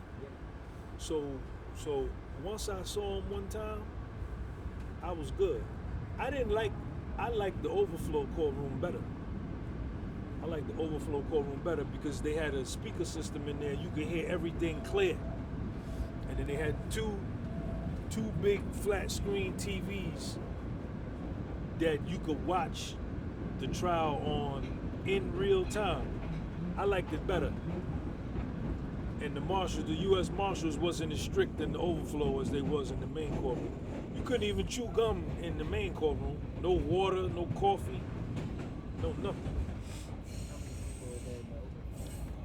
The Overflow, when it depended on the witness. When Jane Doe was testifying, the Overflow was packed. When Cassie was testifying, the Overflow was packed. If it was like a regular witness, insignificant, it wouldn't be that many people in there. But it'd be about 40 people, 40. And then if it was like a witness, sometimes like a big hearing, like for sentencing, they had like two or three. Then Kanye West came down there one day.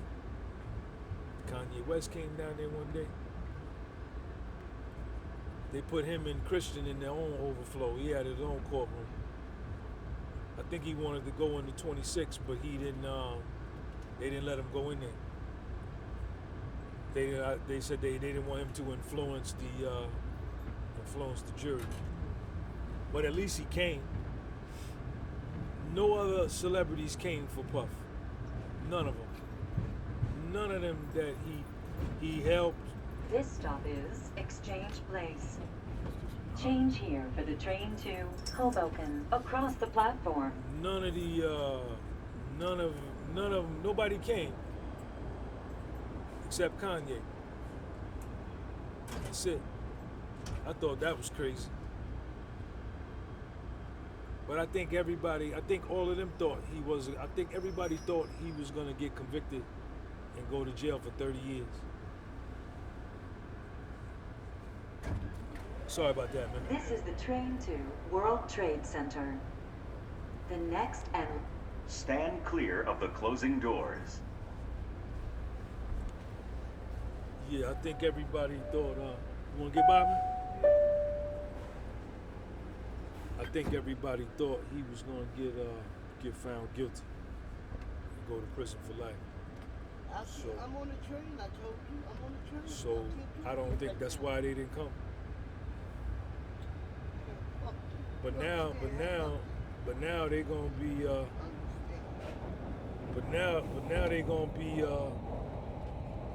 now they gotta see him. You know?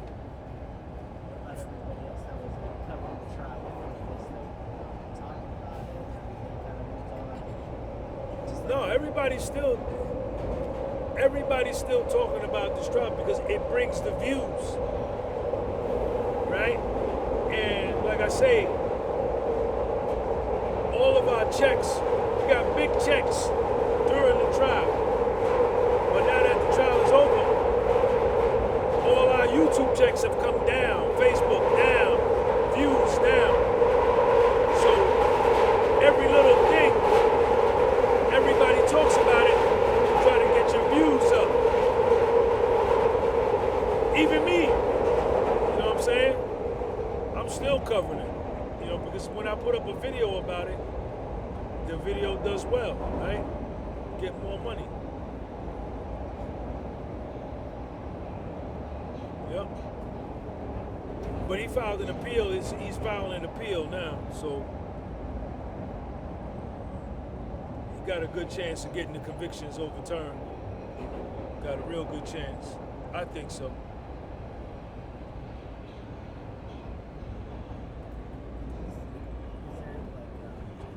So I will come and do this every morning, man.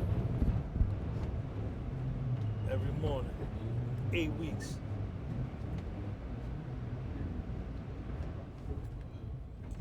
Now we're coming to the World Trade Center stop.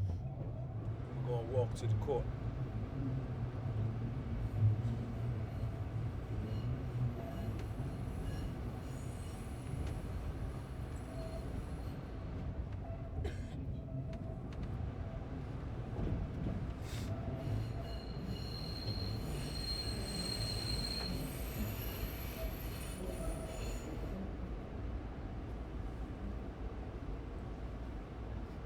Still filming? All right, y'all, so we at the World Trade Center.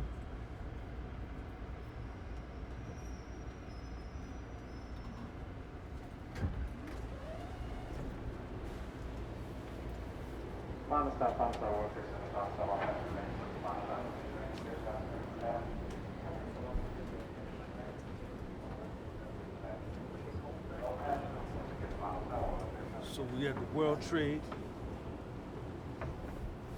So we're gonna go up, get some coffee. Then we're gonna walk to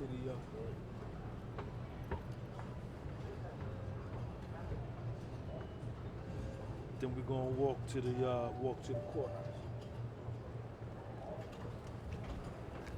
Brought us over here. Normally we come up over there, but I don't know, we over here today. World Trade Center, y'all.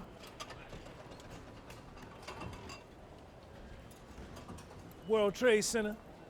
Just come here every day, 8 weeks. I get my coffee right over there. I get the coffee. Come on, let's go get a cup of coffee.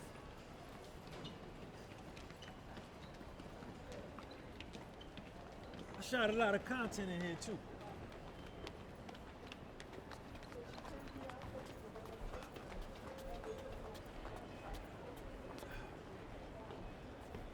A lot of content in here. Show them the people, bro. Yeah, I'll get a little bit of footage. Okay, you getting some footage later?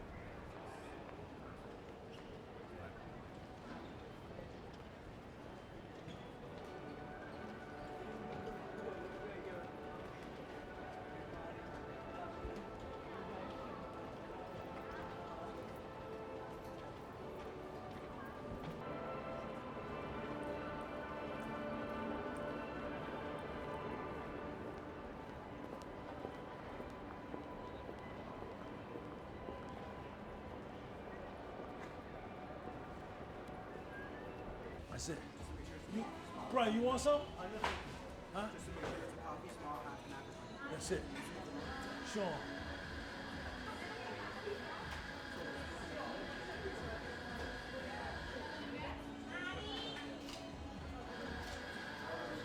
Thank you. No. So I will come here. I will come here every morning. If I got here early, if I got here like 8 o'clock in the morning, I would sit down, have a cup of coffee, then walk to the courtroom. Or if I was in a rush, I would just come and get my coffee and keep on moving. My coffee better than this coffee. This coffee, it can't compare to mine. There's no coffee in the world better than my coffee. I make the best coffee ever, ever. But what make my coffee so good is because I make it. That's why my coffee be the best. It got the right flavor, the aroma, got the right aroma, and it's just better. But I'm a coffee addict, so I drink coffee all day. I drink probably about 4 cups of coffee a day. At least. I can't drink coffee after 4 o'clock in the afternoon. If I drink coffee later than that, I'm gonna have a tough time. I'm gonna have a tough time going to sleep unless I'm with a honey and we doing the raccoon. If me and the honey doing the raccoon, then I'm gonna fall out.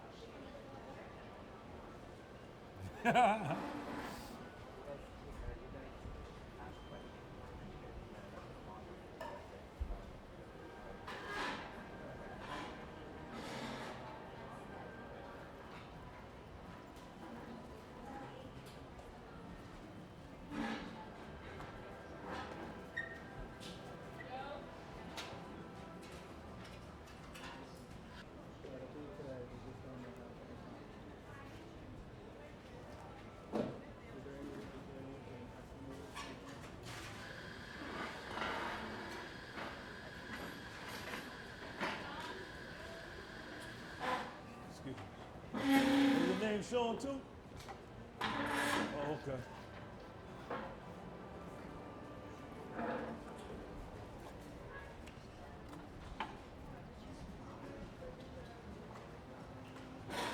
Good stuff. Good stuff.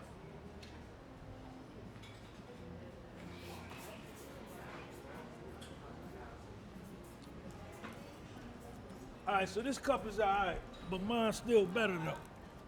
Mine's still better though.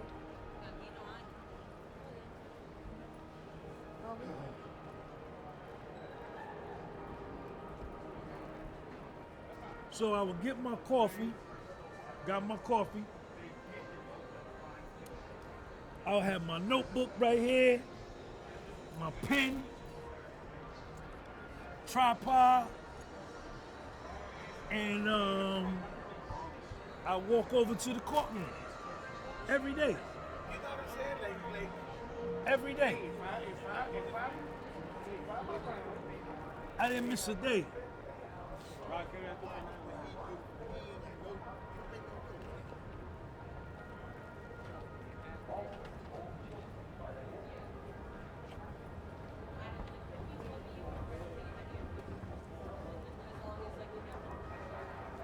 Yep. You miss it? This cup ain't that. Do I miss the trial? Yeah. I missed the money that I made. I missed the money I made. But coming over here every day, it got to a point. I got tired of coming over here, man. It got to a point that I got tired of driving.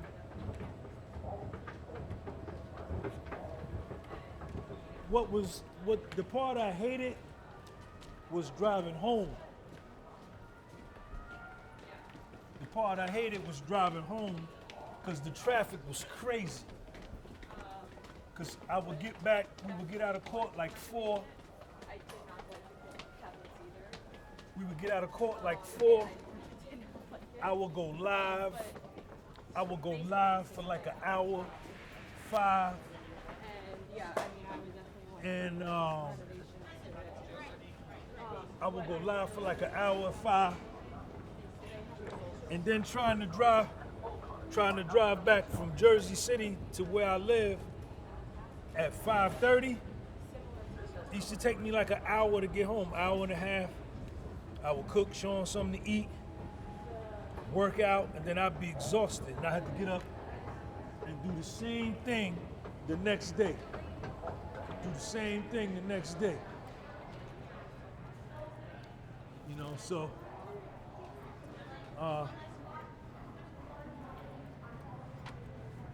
that's so we got the World Trade Center right here, y'all. So we come out the World Trade Center, then we're gonna walk up to the Federal Building. You wanna show them the World Trade?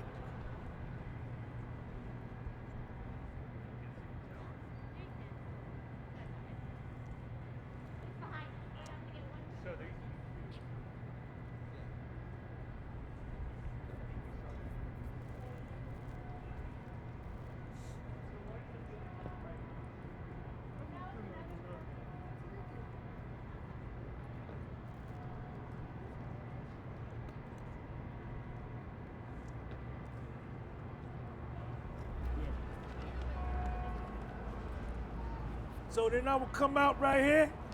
Look at that right there, Brian Chu. Got you in my reminder. I would come out and we're gonna walk up to the courthouse. Come on, let's go to the courthouse.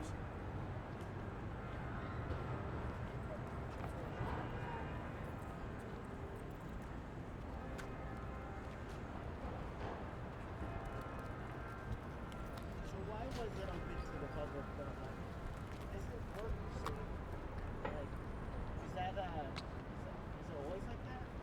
Yeah, I think all federal trials, I think all state is open to the public, right? Because I don't know, they're open to the public, I guess. But what they don't allow is news cameras in there. You can't take, to get into the courthouse every day, you had to go through security checkpoint. No cell phones, no earbuds, no nothing. They pat you down with the thing, the scanner. You understand? The only people that was allowed to have phones in the courtroom were the lawyers, the prosecutors, and employees of the court. But no YouTuber, mainstream media, certain press could have it, but like regular YouTubers, it wasn't allowed. It wasn't allowed. You know? But yeah, anybody could come in. Did you know that? Like, you already knew? How did you know, like, you could come down here? So I came down here to get a press pass. When I knew I was gonna cover the trial, I came down here to get a press pass thinking that I needed,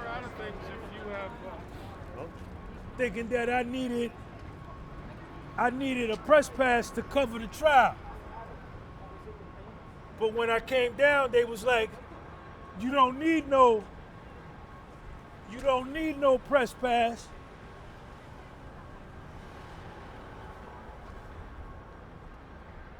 They said, you don't need no press pass. It's open to the public. First come, first serve. So when they told me that, I just came down every day, made sure I was here early, and got me a seat. I always sat in the back, in the overflow. I sat on the back row, because I wanted to see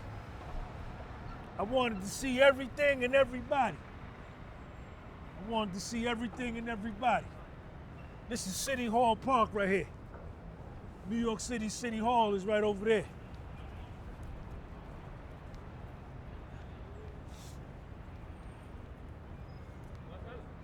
So when I would walk right here every day, it was a bus driver. He'd know who he is if he watched this documentary. He might be right here right now.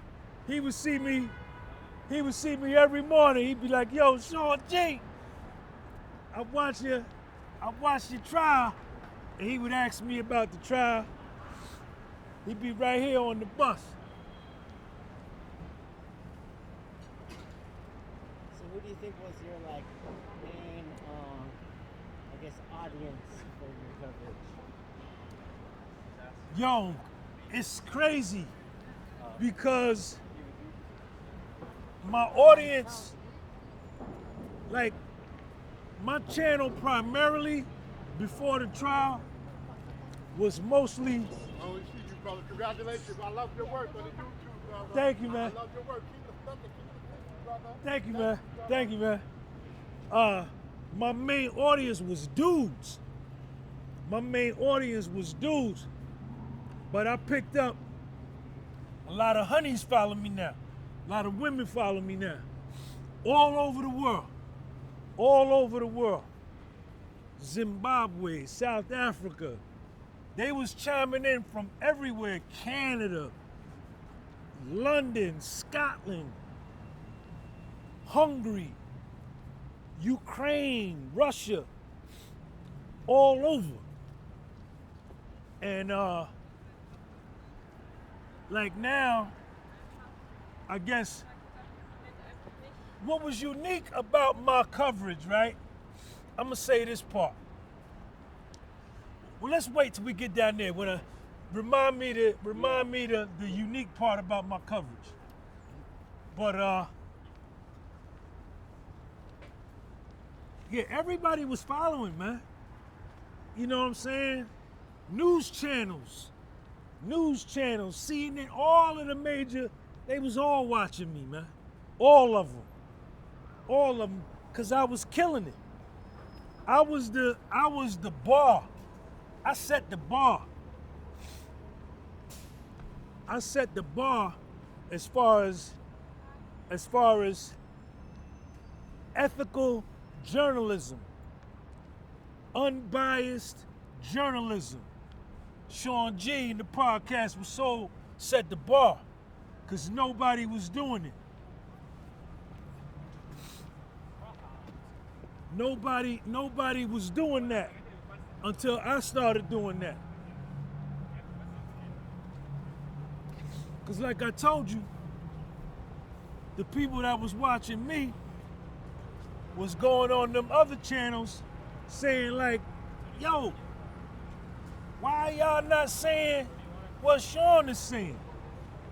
Why y'all saying something totally different? It was some coverage that was so biased.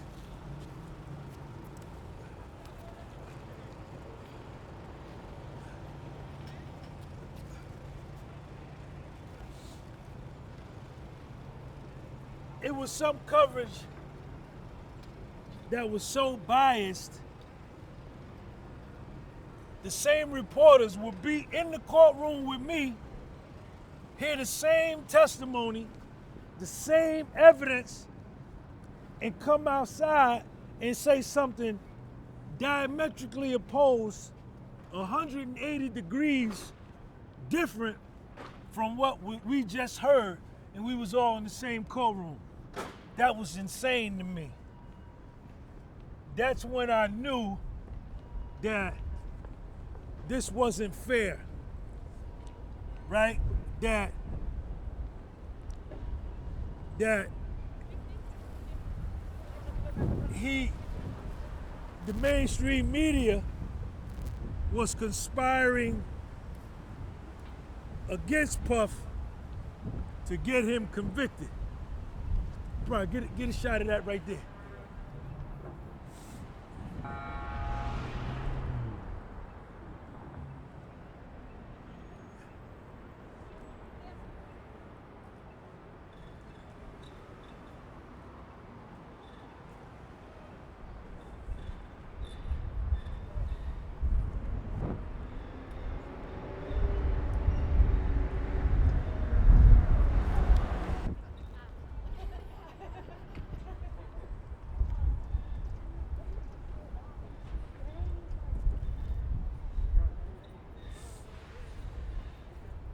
When was it hit?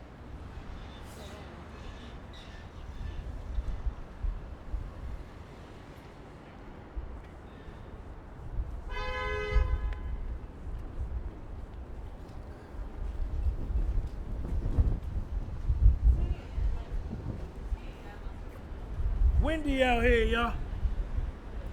Windy. So the federal building, this is where I was doing my thing down here. But I'm gonna take y'all all the way up to the courthouse.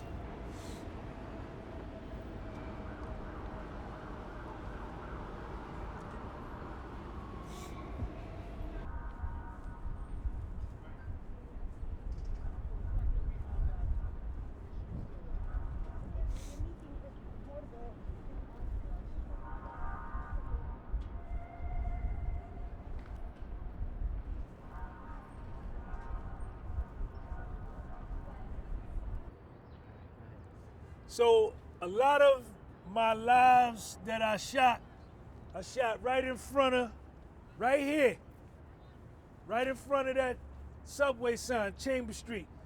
I would set my tripod up. I would set my tripod up right here, or either on this rock right here. And I would go live right here. I would go live. And I did a lot of it right here. Then I shot a lot of it over here. I would put my tripod right here and get the federal courthouse in the back. Now the building where the trial was, we're gonna walk down there, was that one back there. So I shot a lot of my lives right here. You understand? Either at noon or in the afternoon. Come on, let's take a walk. Let's take a walk down to the courthouse. I will film right here. I will film all out in here.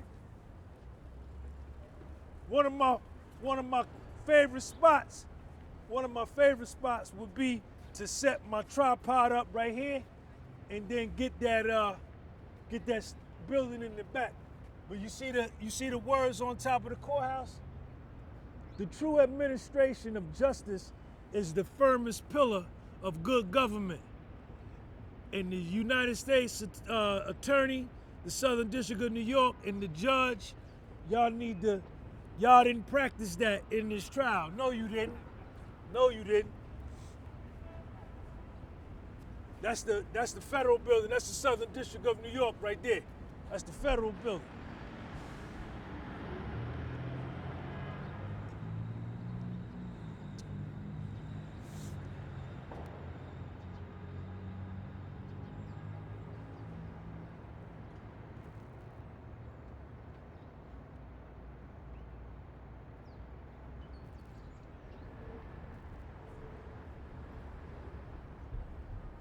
Still filming?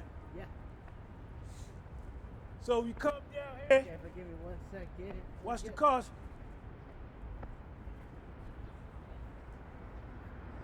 Taxi.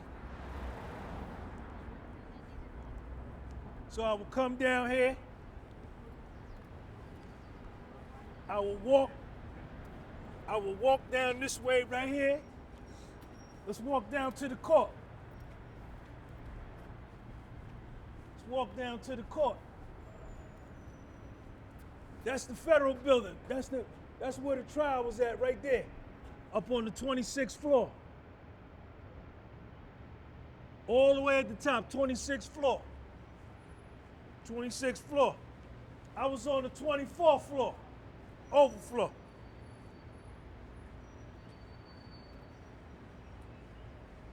Right here. This is where we used to come down every day. This is where you come out at. This is the exit. This is the exit right here.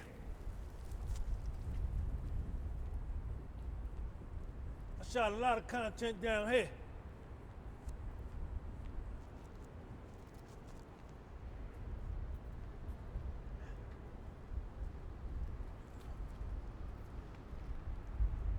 .500 Pearl Street. So this is where we would exit when we would come out for the lunch break or come out at the end of the day, and there would be YouTubers and media, TikTokers, Instagrammers, all out here. All out here. I didn't go live over here. When I first started covering the trial, I used to go live on the other side. But then I wanted to separate myself from the competition, and then I started to walk up there to Foley Square and do my lives up there by myself so I could kill the competition, so I could destroy the competition. That's what I did. Come on, let's walk over here on this side right here where we used to go in. But this used to be packed. This used to be packed with social media influencers all over here. All over here. All in here. What's up, man? All of this whole strip was packed with social media influencers. Packed. Hold up, let me tie my sneaker. Let me tie my sneaker. Oh no, it's not like that. Gotta keep my sneakers tied tight. I tie my sneakers better than you. That's where you go in at right there for the security. But all of this, social media influence sitting up there, all along there, sitting up here, right in here. This whole wall full of social media influences. This whole bench, social media influences. What's up, man? Oh, man, I appreciate you, man. Thank you, man. Thank you. All this, all social media influences, all out here. Now, right here, remember I was telling y'all that if you wanted to go into the 26th floor, the waiting line started right here. The waiting line started right here. So the first 14 people sitting right here. 1, 2, 3, 4, 5, 6, 7, 8, 9, 10, 11, 12, 13, 14. Those 14 people got into the 26th floor main courtroom for free if you was a part of that first 14. But you had to be, you couldn't come here at 4 o'clock in the morning and get in line because 14 people were already here. You had to sleep out overnight. You had to sleep out overnight to get to be one of the first 14. What time could you start lining up? Huh? What time could you start? Could you start lining up at like 12? You could start lining up when court was over. When court is over on Tuesday, you could come out here Tuesday after court, go get you something to eat, and sit out. They had tents, sleeping bags, everything. A lot of people who made money was the homeless. A lot of homeless dudes and women would charge you $100, $150 to sit out here all night. I paid one dude, white dude, name is Kevin. I gave him $60. He said, "Sean, I'm gonna charge you $120." I said, "Bet. I'm gonna give you 60 today, and I'll give you the other 60 tomorrow." He said, "Bet." Bang. I hit him off with the 60. I went to the crib, I went home. He sat out here all night. When I woke up the next morning, he called me. He said, "Sean, I'm first in line." He was up here. And I came over, and he was waiting in line. I gave him the other 60, and I was the first one in line.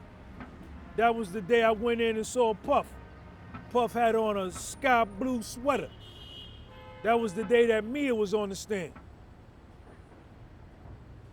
Are you allowed to say anything to him? No, because when I got into 26, I was sitting in the back, and Puff and them was up front. I didn't like the main courtroom. It was too big. The judge was way back there. You understand? Puffy and them was way up front. I didn't like that. I like the Overflow better, because I could hear better. The TVs. In the Overflow, you had 2 big LED TVs, 70-inch. Bang, bang. And the camera, one camera was focused on the witness stand, and the other camera was fixated on Puffy's legal team, his lawyers, and Puff. I like that better. And you could hear good, because the speaker system in the Overflow was top notch. Come on, let me show you where we went in at.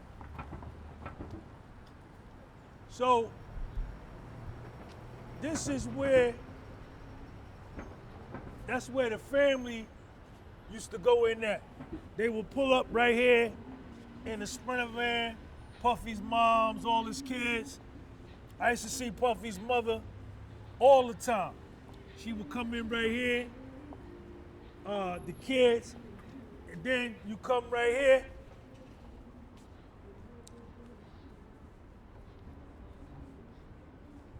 You come in right here. And this is where I used to go in every morning. And there go one of the marshals right there. I will go in there every morning. You got to take all your stuff out your pocket. I used to have to take my suspenders off because this metal part would go off. I used to see Puffy's mother here, Christian, Justin, the girls, all of them right here. But I used to see Puffy's mother the most.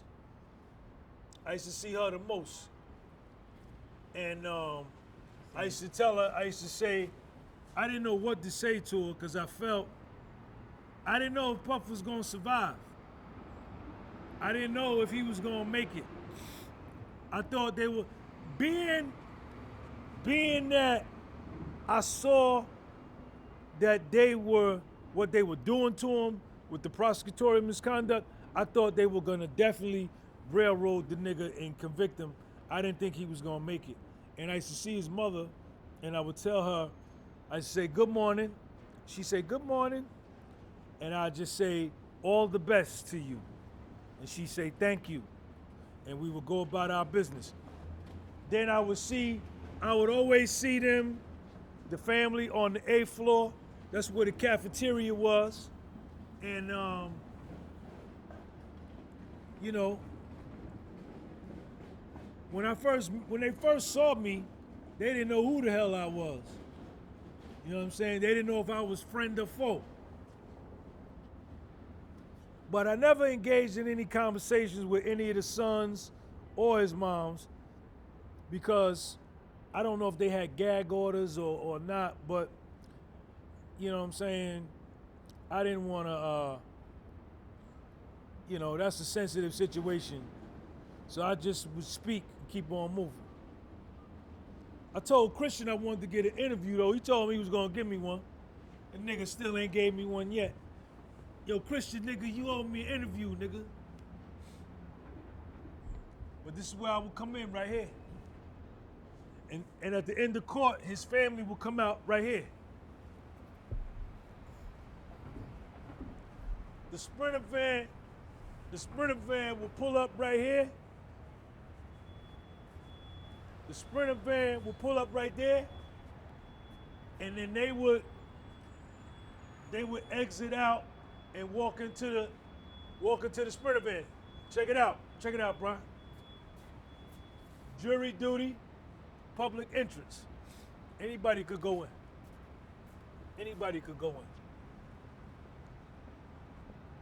I said something about, I told you to remind me when we said unique, right? Yeah, what made your coverage unique? So, what made my coverage unique in this trial was the fact that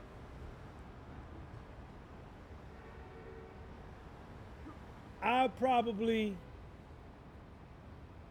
was one of the only, there may have been others, but I was of the small minority, if there were others, I don't know. There were a lot of Caribbean black males down here. But I was a foundational black American black male down here covering the trial. And it wasn't, I might have been the only one, or it made less than one hand. And my perspective, right, being from this area, from this region of the country, right, with the New York flavor, with the New York style. I'm from Jersey, North Jersey, but like I say, North Jersey is a part of the New York City metropolitan area. Parts of North Jersey are closer to Manhattan then Brooklyn, the Bronx, Queens, Long Island, definitely Staten Island. So I covered the trial with like an old school 1980s New York hip hop flair. Nobody was doing that. I was solo and single and solitary and covering it from that perspective. And I think that's. We gotta go outside the gate? My man, sorry about that. All right, you too, man. So I think that was intriguing to a lot of people. I think it was interesting to a lot of people. And not only that, it was the gear I had on. I had shirt and tie every day. I wore a shirt and tie every day. I wore this hat every day. I was professional every day. I took the best notes, right? I pronounced my words with precision. I enunciated my vowels and consonants with perfection, right? I spoke the truth. Even if it was a bad day for Puff, I said it. If it was a good day for the prosecution, I said it. If it was a good day for Puff, I said it. If it was a bad day for the prosecution, I said it. Right?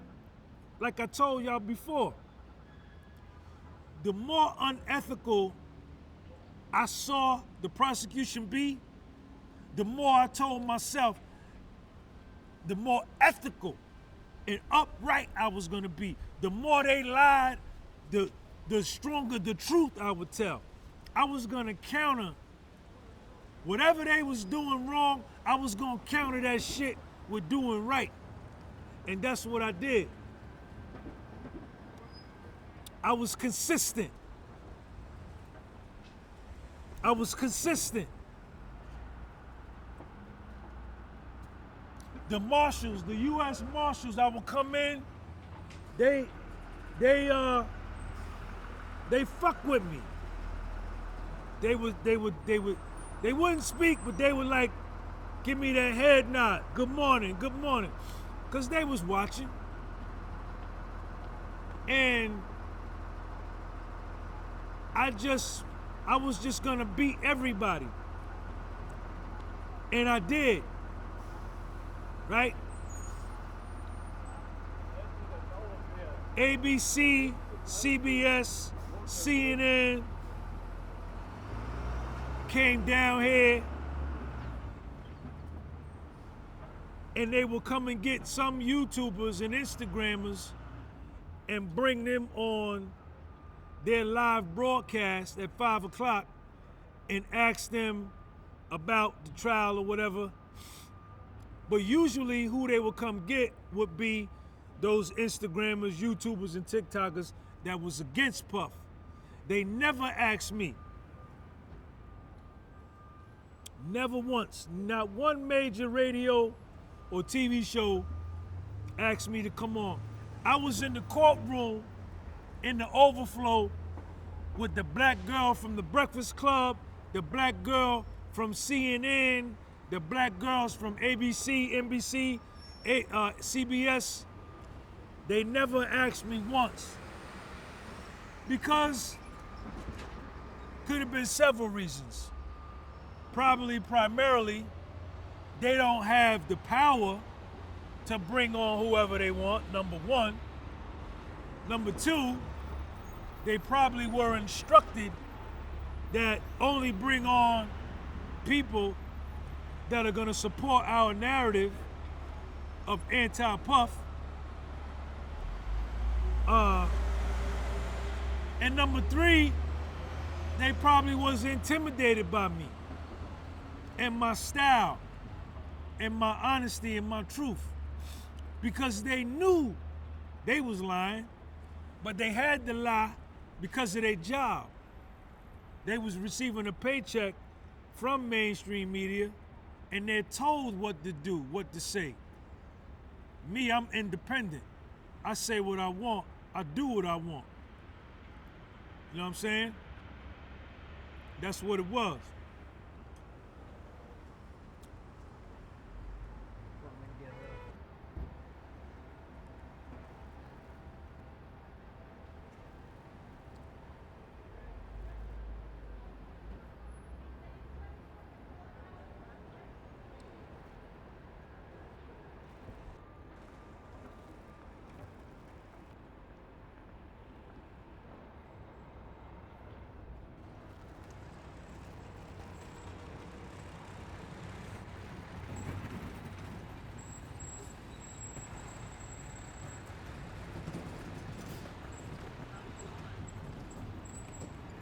What do you want from me?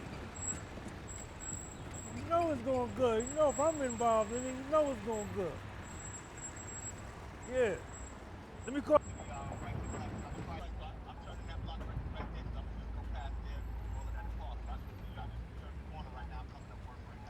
Okay, you coming up? You come? Okay, I see. All right.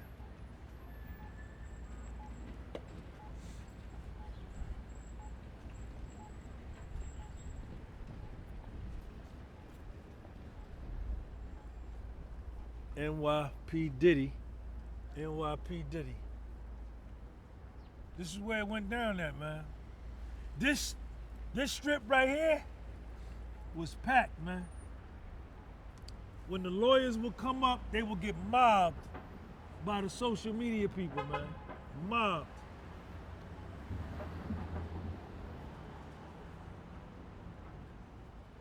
Mobbed.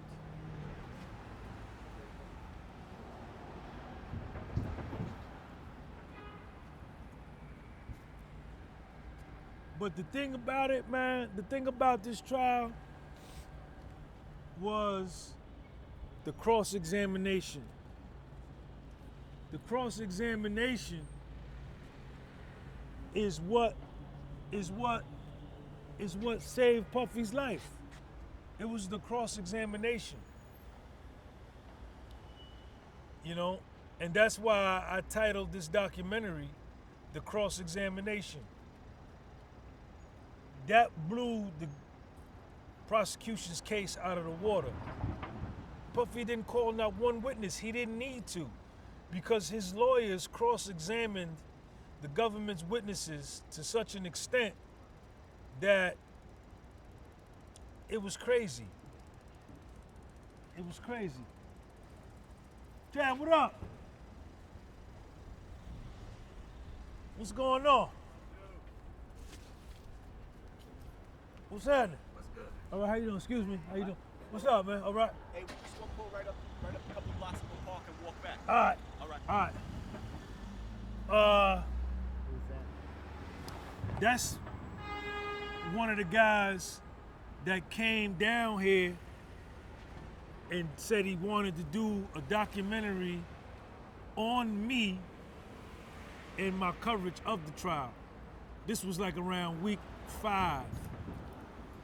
And I had agreed to do it, but then I'm the kind of nigga, man, where I like to get, since I'm talking about Puff, I'm talking about his mother, his kids, I'm the kind of nigga, I gotta get his permission to do something like this before I do it.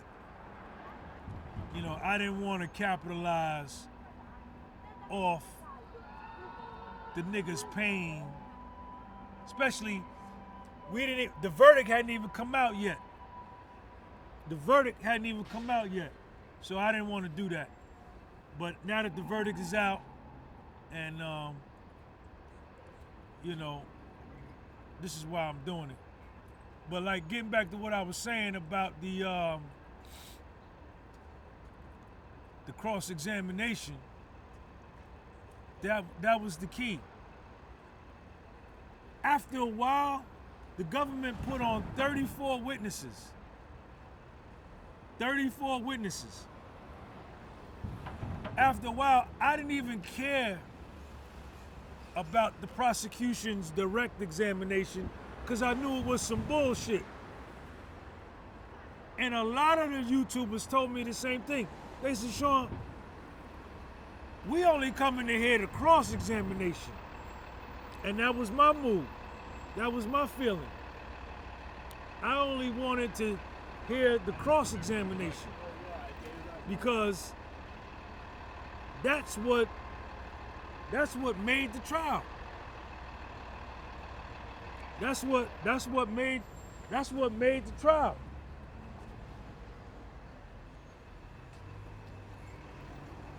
The cross-examination.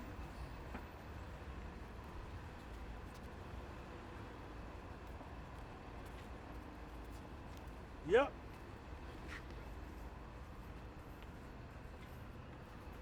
And I made sure that when I did my broadcast, that I focused on the cross. I did both.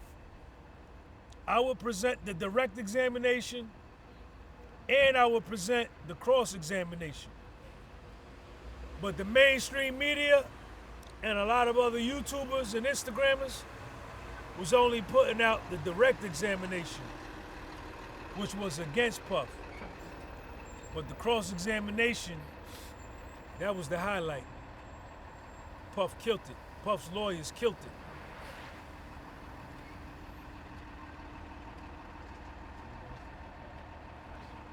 Yeah, I think he said he's coming back down.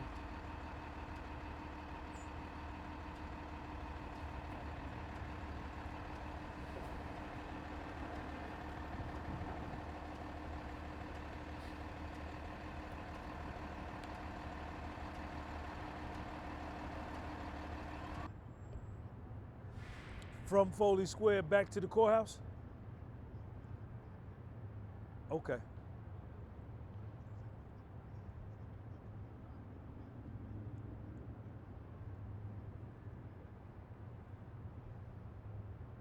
Okay, let me know. All right.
tell me about it, I guess. So, tell you about the film? Yeah, yeah. So the cross-examination, the reason I call this shit the cross-examination is because that's what saved Puffy's life. That's what saved Puffy's life. The cross-examination is what saved his life.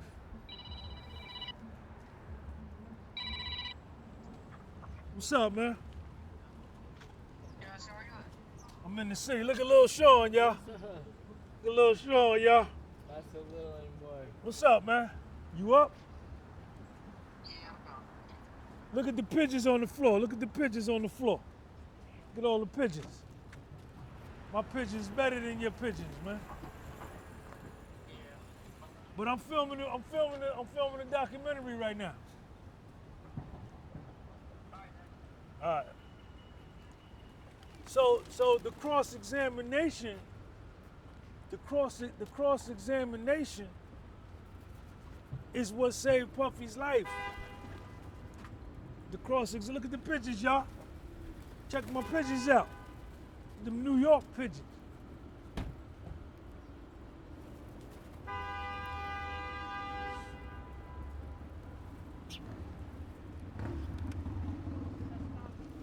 The cross-examination, because everything that the prosecution said under the direct examination got destroyed by Puffy's lawyers on the cross. And that was where the truth came out. The truth came out in the cross-examination. That was when the facts came out. The direct examination was the lies and the obfuscation, right? And the smoke and mirrors, the perjury. But when Puffy's lawyers got done with the cross-examination, it was a wrap. It was a wrap. And that was the most fascinating part of the trial to me. And that's why I named this the cross-examination. You know what I'm saying? And that was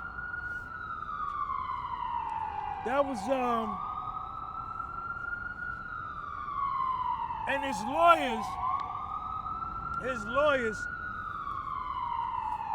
the first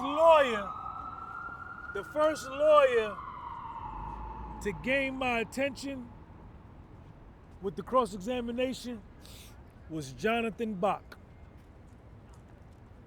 and Nicole Westmoreland. Jonathan Bach, when Nicole Westmoreland cross-examined Dawn Richards and Jonathan Bach cross-examined Dr. Dawn Hughes, the expert witness of the Southern District of New York, when he got done with her and when Nicole Westmoreland got done with Dawn Richards, I was hooked. I was hooked. I was hooked. I was hooked. And then that's when I began to believe in Puffy's innocence. That's when Puffy's innocence began to shine through, that he was innocent of the charges. Even though I began to feel he was innocent, I still thought they was gonna jerk him and convict him. I still thought that. I still thought that. You understand? But the way that, because I always believed, and I've been led to believe, and a lot of foundational Black American men, we believe that even the lawyers that we hire, we go hire a lawyer to represent us. Deep down in our souls, most of us still believe that the lawyer we hired is still in bed with the judge and the prosecutor, that his loyalties lie with the prosecution and the judge. We just feel that way, right?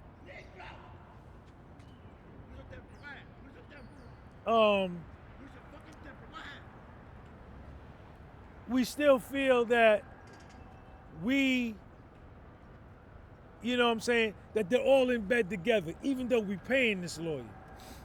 But when Jonathan Bach, I wish I would have saw him. Mental illness is real, man. Mental illness is real. This is live. We shooting this live. This is gonna be in the documentary. When Jonathan Bach, Puffy's lawyer, a white male, cross-examined Dr. Dawn Hughes, a white female, the expert witness for the prosecution for the Southern District of New York, when he took her head off and showed her no mercy and body slammed her, pile drived her, he made that woman look this big on the stand.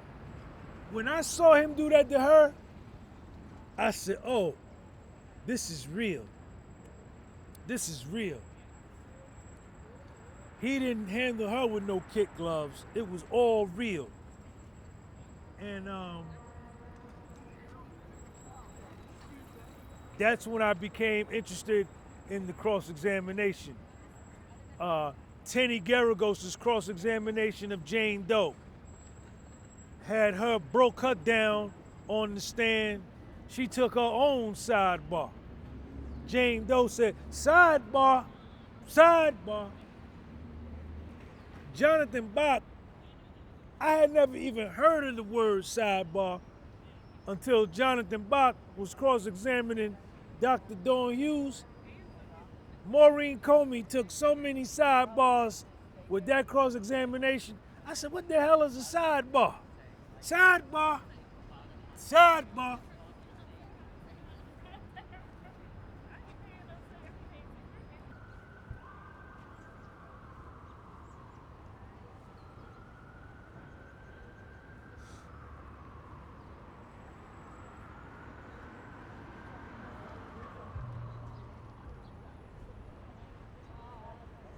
What's up, man?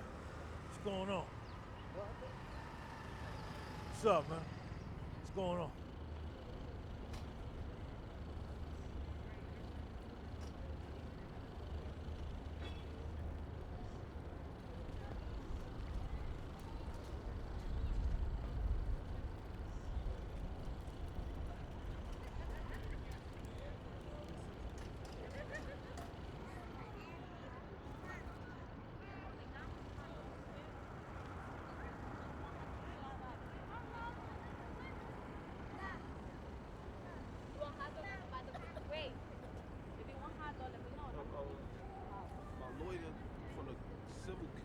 The criminal case.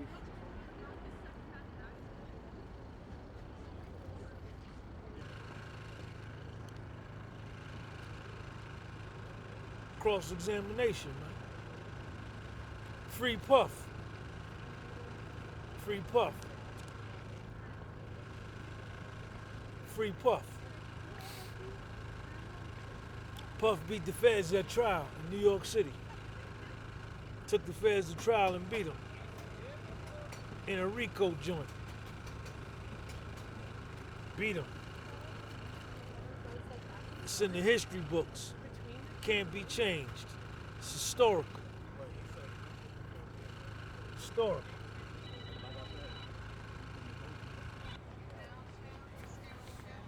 Filming that.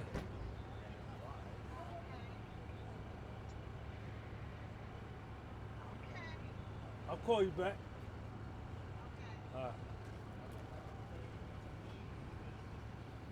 chilling hard, y'all.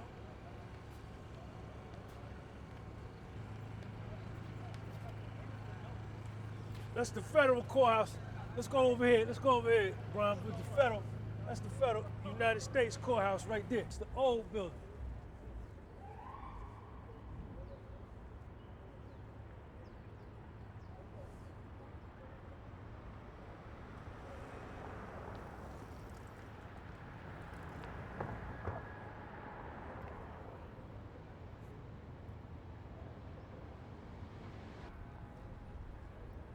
Yeah, so I shot a lot of content right here, man.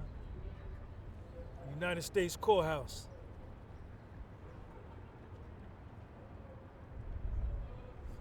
I had never ever been down here. I used to never even come down here. I used to see this like on TV with like Law and Order and CSI, but I never had even been down here, man. And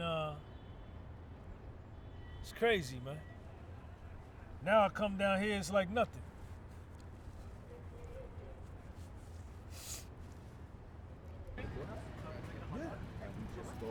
Start walking. He's on the handle, so it's just a walking. I thought it would have been more interesting than me just standing there talking to you. I just felt like cinematically it would have been more interesting, like if the people walking past we were walking. So I have about 3 or 4 questions, you know, say basic stuff, and I'm gonna walk down to the courthouse, and I'm hoping they'll say what you want to say. You want to say a quick conversation in front of there, and then that's how that's it. But the only thing is, I want to take that walk that we take at 9 o'clock. I want to take that walk twice. The reason why I want to take it twice is because the first time, Ox is going to be in front of us. Ox is going to be in front of us, so we get that walk is going to be like this. But then the second time when we go down to something, I probably want to do you.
Or walk while riding this escalator.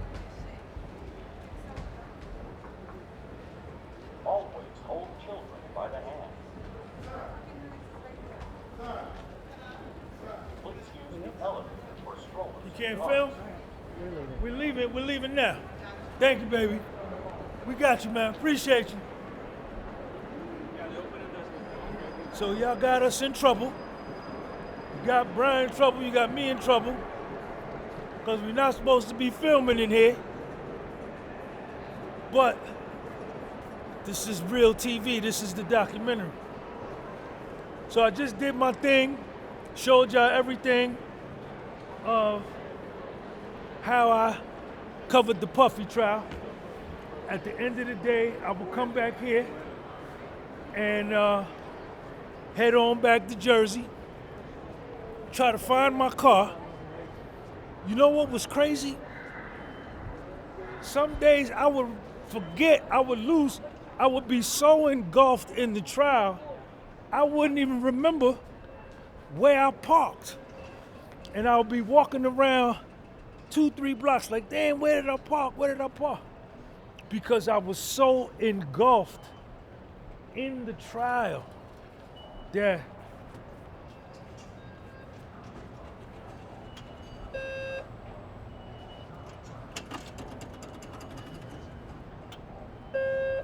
I was so engulfed in the trial. Hold up, I gotta go to the bathroom. I was so engulfed in the trial, I would forget where I parked. So I would be so mentally exhausted from sitting in the courtroom, listening to the testimony, writing it all down, going live, doing my broadcast, and I would be exhausted, man, on the way home every night. But I still would go home and work out, and you know, I just looked at every day. Every day was an achievement. Every day was an achievement. Every day was an accomplishment. You know, I felt that I had to go. Once I started and I saw the way they was doing Puff in the media, I felt like I had to go, or else he was gonna be done. Like, I had to go tell the truth because nobody else was telling it. If I didn't go to that trial, if I would have listened to my calisthenics audience on my channel and not covered that trial, Puff probably would have got convicted.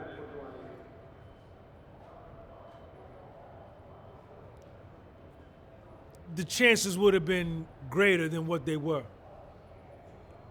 I don't want to say like I'm the reason he got acquitted. I don't believe that. His lawyers played a major significant role in that happening, but I do believe that my coverage on YouTube played a role in helping him too, because I represented him in the media world, right? His lawyers represented him in the courtroom, right? But the media wasn't allowed in the courtroom, and the only media that was allowed in the courtroom was the media that was against him. You know what I'm saying? So like, I felt like I had to come to the trial, man. I had to be here for that nigga, man. You know what I'm saying? And I'm glad I was able to help Puff, man, and help his family. I wasn't even doing it for the money. People was like, yo, Sean, he owe you. I'm good.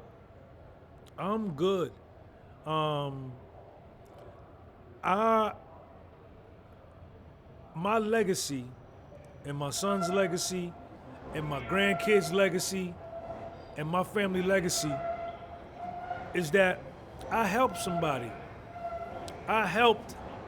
I participated in helping save Puffy's life and his family's life, and I'm good with that. I helped somebody. I came through this world as a living human being and I help somebody. You know what I'm saying? They want to come through. They want to come through. Yeah, we're bathroom too, actually. All right. Gonna go get on the train. Take it on home. Take it on home.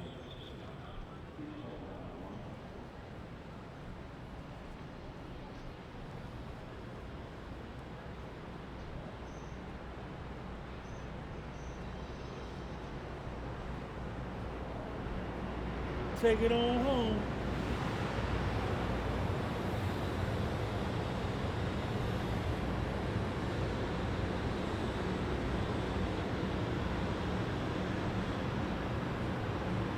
What's crazy?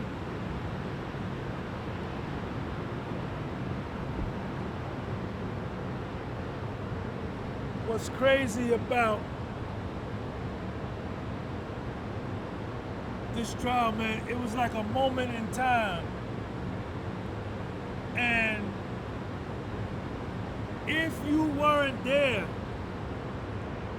no matter how much, you can read all the transcripts you want, you can watch all of my YouTube channel you want, you can watch all of anybody's media that you want, but if you wasn't there at the trial, you missed it. You missed it.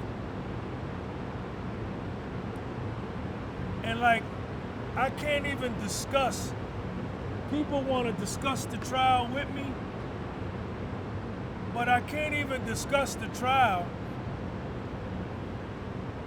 because people's mentality is so jaded by what they learned and their minds were poisoned by mainstream media that, and they never came to the courtroom, they never read the transcript, they only go by what they heard in the media. You can't even talk to them. I can't even talk to them because I was there, I heard the whole thing. I heard the whole thing. I saw the whole thing. I saw the whole thing.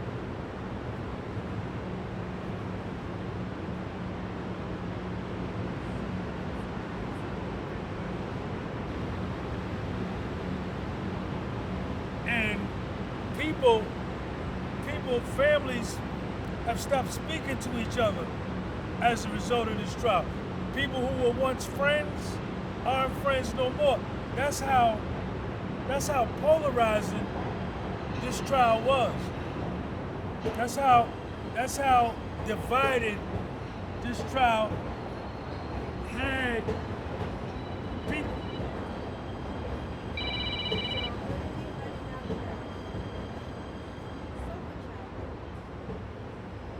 What's up?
Yeah, we did a lot today, man. We did a lot today, man. So we back in Jersey City. So we back in Jersey. Chill Town. And that was my day. At least now I know where my car is because I remember. But that's what I would do every day, man. The only thing I'm missing is my tripod and my notebook. I used to take those every day. And whatever letters that the lawyers sent out that day or the night before, you know, I would have those in my possession. But yep, the cross-examination. The cross-examination.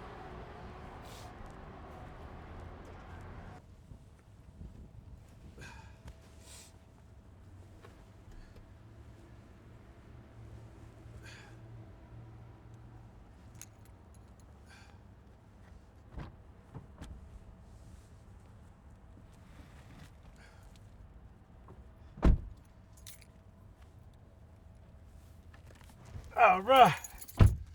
Turn the heat on. Turn the heat on in this joint. Me and Brian been rocking all day. Now we gonna head home, man. Shot a lot of content. And that's the way it went down, man. We're gonna get home, we're gonna beat all of the traffic, all of the 3 o'clock traffic, 4 o'clock traffic.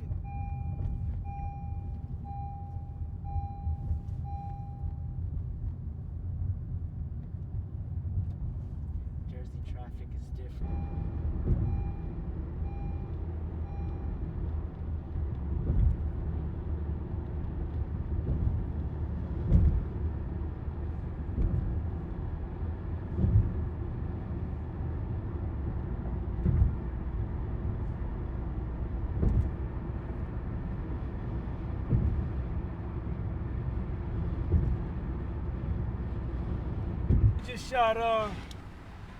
We just shot a documentary on, I'm shooting a documentary on the whole thing.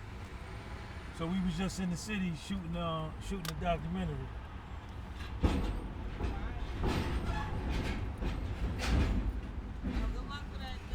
Thank you. All right.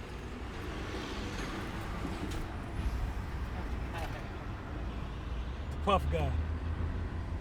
I used to come and see her all the time when I used to come back from the trial. Even the lady, remember the lady this morning said she remember? Yeah. That's why you just pay the toll in person, you know? You get to talk to people. Yeah, because at the time when the trial was going on, everybody was engulfed in what was happening, what's going on, what is he, you know what I'm saying? And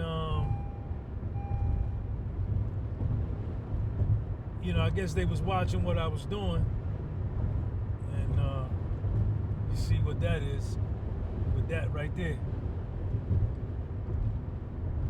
Okay, last thought you were saying before we went to the bathroom, you were saying,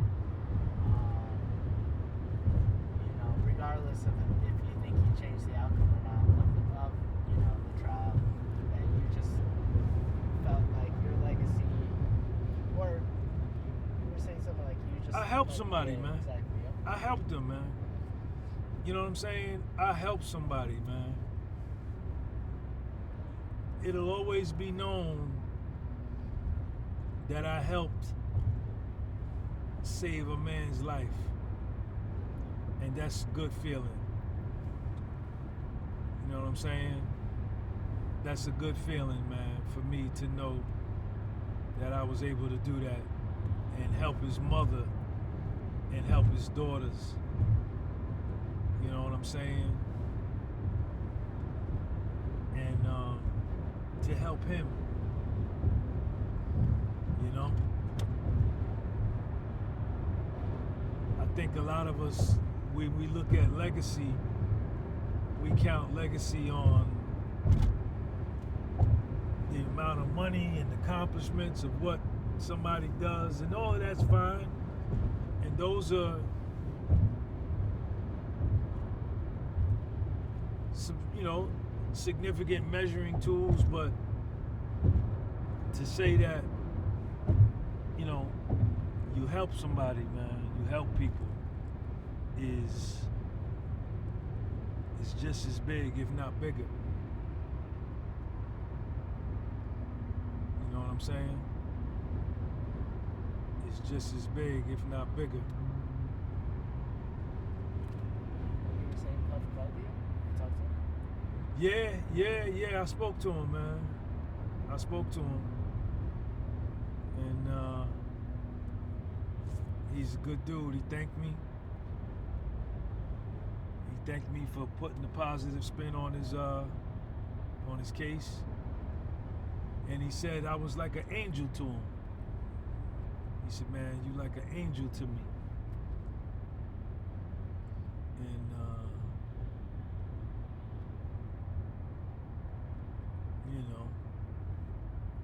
that was pretty, that was big, for the nigga to call and acknowledge. But I learned a whole nother side about Puff.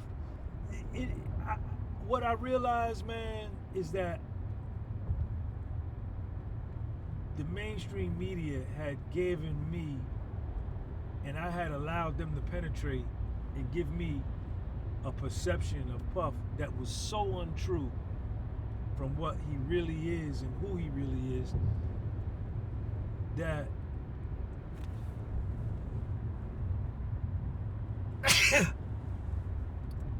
I'm skeptical about believing anything in the media at this point, because it came out in the trial that he wasn't this person that y'all said he was in the media. He wasn't, and he really, like what we like to say in the Black American community, he's a real nigga, man. He's a real nigga, man. Solid. Man of his word. What he does in his private life, his sex life, that has nothing to do with me. You know what I'm saying? But as far as who he is and what he it came out different from what they said, man. It came out totally different.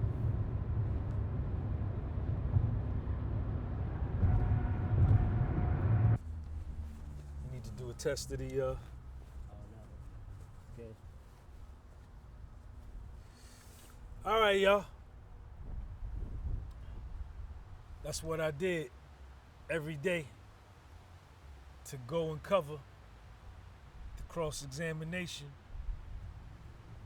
Back home, finna go upstairs, get out of these clothes, make me a little something to eat. Still gotta go work out, do my calisthenics. Free Puff. Podcast was sold. Peace. Always believe in yourself, no matter what.